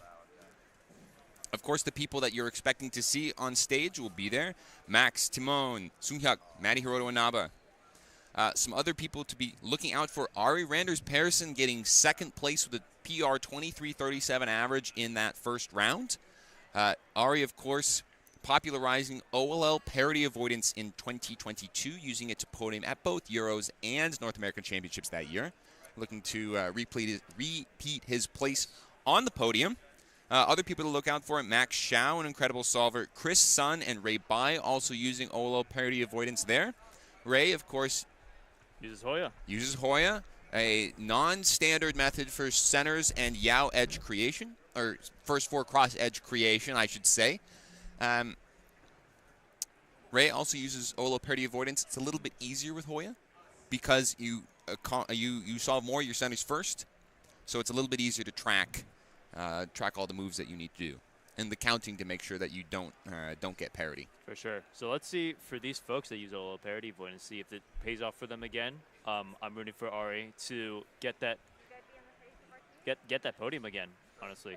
Yeah, it should be a competitive round. I'm hoping to see some really fast solves. Obviously, we have the world record holder for both single and average, Max Park, with the 1571 single and a 1938 average, going to be here and going to be competing for you guys almost certainly on the blue stage. I mean, it would be insane for Max to complete that world record collection at this competition. He already has set world records in 5x5, 6x6, and 7x7 at this competition. Can he extend that to 4x4 as well? I guess we are about to see a glimpse of that as Max takes the seat at the blue stage to start his first 4x4 solve of the day. 1571 world record PR single, 19.38 world record PR single. Sorry, average.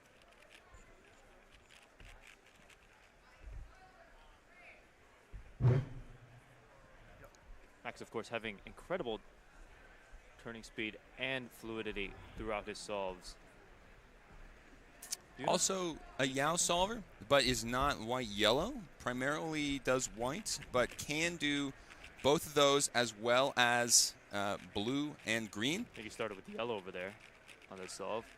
Fortunately, we don't have the overhead cam. His cube is right outside the angle. Right there. And of course, Max doing very comfortable under the table solving, so we can only guess at what he's doing right now. 23 seconds, 24 seconds. Not the best for Max, 25.48. He's not thrilled about that, but... Of course, the cutoff for finals, if you're taking the first round results at face value, would be a 28.64 average.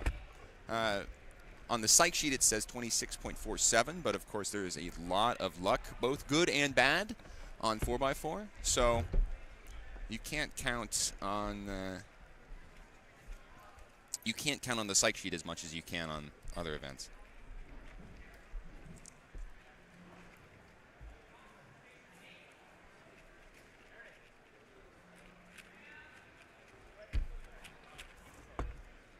Here we have Maddie Hiroto Inaba. Pulling out a 2x2 and stuffing it into the other pocket. NER2 for 4x4. They 22.54 average. And ranked 4th here at this competition. Only Timon and Sunghyuk are between Maddie and Max. Finish off those Yao edges at 6 seconds. Flying through centers right now. Tiny bit lucky. Done at 12 for centers plus Yao edges. On to 3x3 stage at 17, 18 seconds. Finishing with the U-perm, Maddie with a 22.91 in the end. Fairly good, no parity, good last layer cases. Nothing to complain about there. We got Timon Koloshinsky starting off as well, doing his Yao edges on white and finishing centers at 9 seconds. On the 3x3 stage at 15, at Ola 18. This be barely sub 20? No. 21-27 for Timon. PLO parity there, costing a little bit of time. But sub his PR average. So starting off pretty strong here. Let's see what Max gets on the second solve. He's starting off with a 25-second average. Sorry, a 25-second single.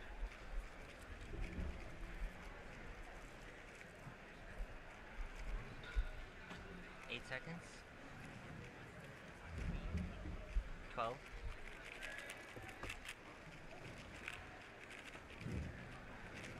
Ooh, it's a bit of a pause there on Yao Edge is looking for that last Yao Edge there. Onto Edge pairing at 10. Finishing 3x3 stage at 15.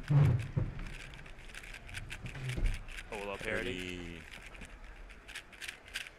And PLO parity. Finishing with a 24. Doesn't seem thrilled about that either. He's going to count that 24-31 as part of his average. Yeah, saying parity again right there. It sounds like Max is 4 for 4 for parity right now. And that's not a stat you want to be 100 in.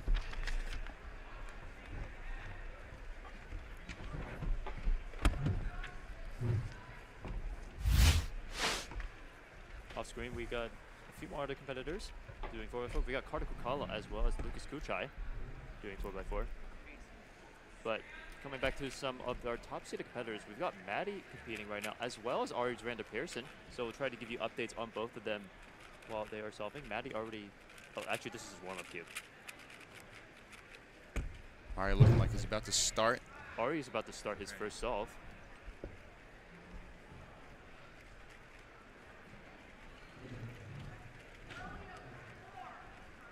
Seconds. Ari is at edge pairing at 14. And he's shaking a decent amount. At 3x3 stage at 20. No Ola parity, of course. But hits the PLL parity. 27-35 here. Coming back to Maddie. 3x3 stage at 22. Gonna hit Ola parity. Whoa. What was that? Olo. I think that's the new Olo parody that people have been doing. Okay. I don't know the exact exact It's a faster alg, but yeah, it takes the F12 pair out in front. Yeah, I don't know the exact algorithm, but I know there's this new algorithm that folks have been doing. I also think he canceled into his OLL there. Yeah. So very, very fast stuff. Timon starting his second solve. Late 21-27 to lead off his average. Just 0.2 seconds below his current PR of 21-47 average. Taking his time a little bit with those Yao edges, finishing at just above 7 seconds.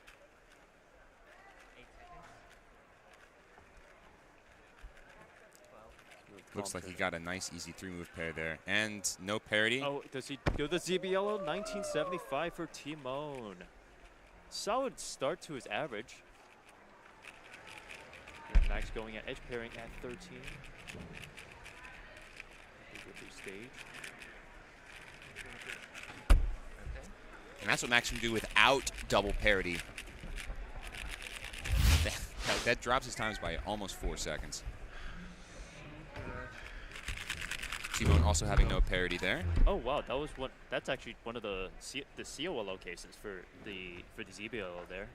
Well, of course, Timon would know it. Yeah, of course. One of the most sophisticated solvers in terms of his solution style. Yeah. I'm just happy that I knew the alg that he was doing. It's always great when someone does a ZBLO and you happen to know the alg that they're doing. All right, we have Ari and Maddie prepping for their... Well, Ari's prepping for his second solve. Maddie's prepping for his third solve. Maddie beginning his third solve of his average.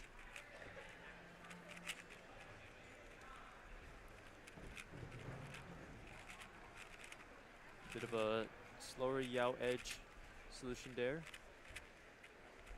But onto edge pairing at 11. Just incredible speed on a 4x4. It's so fast here.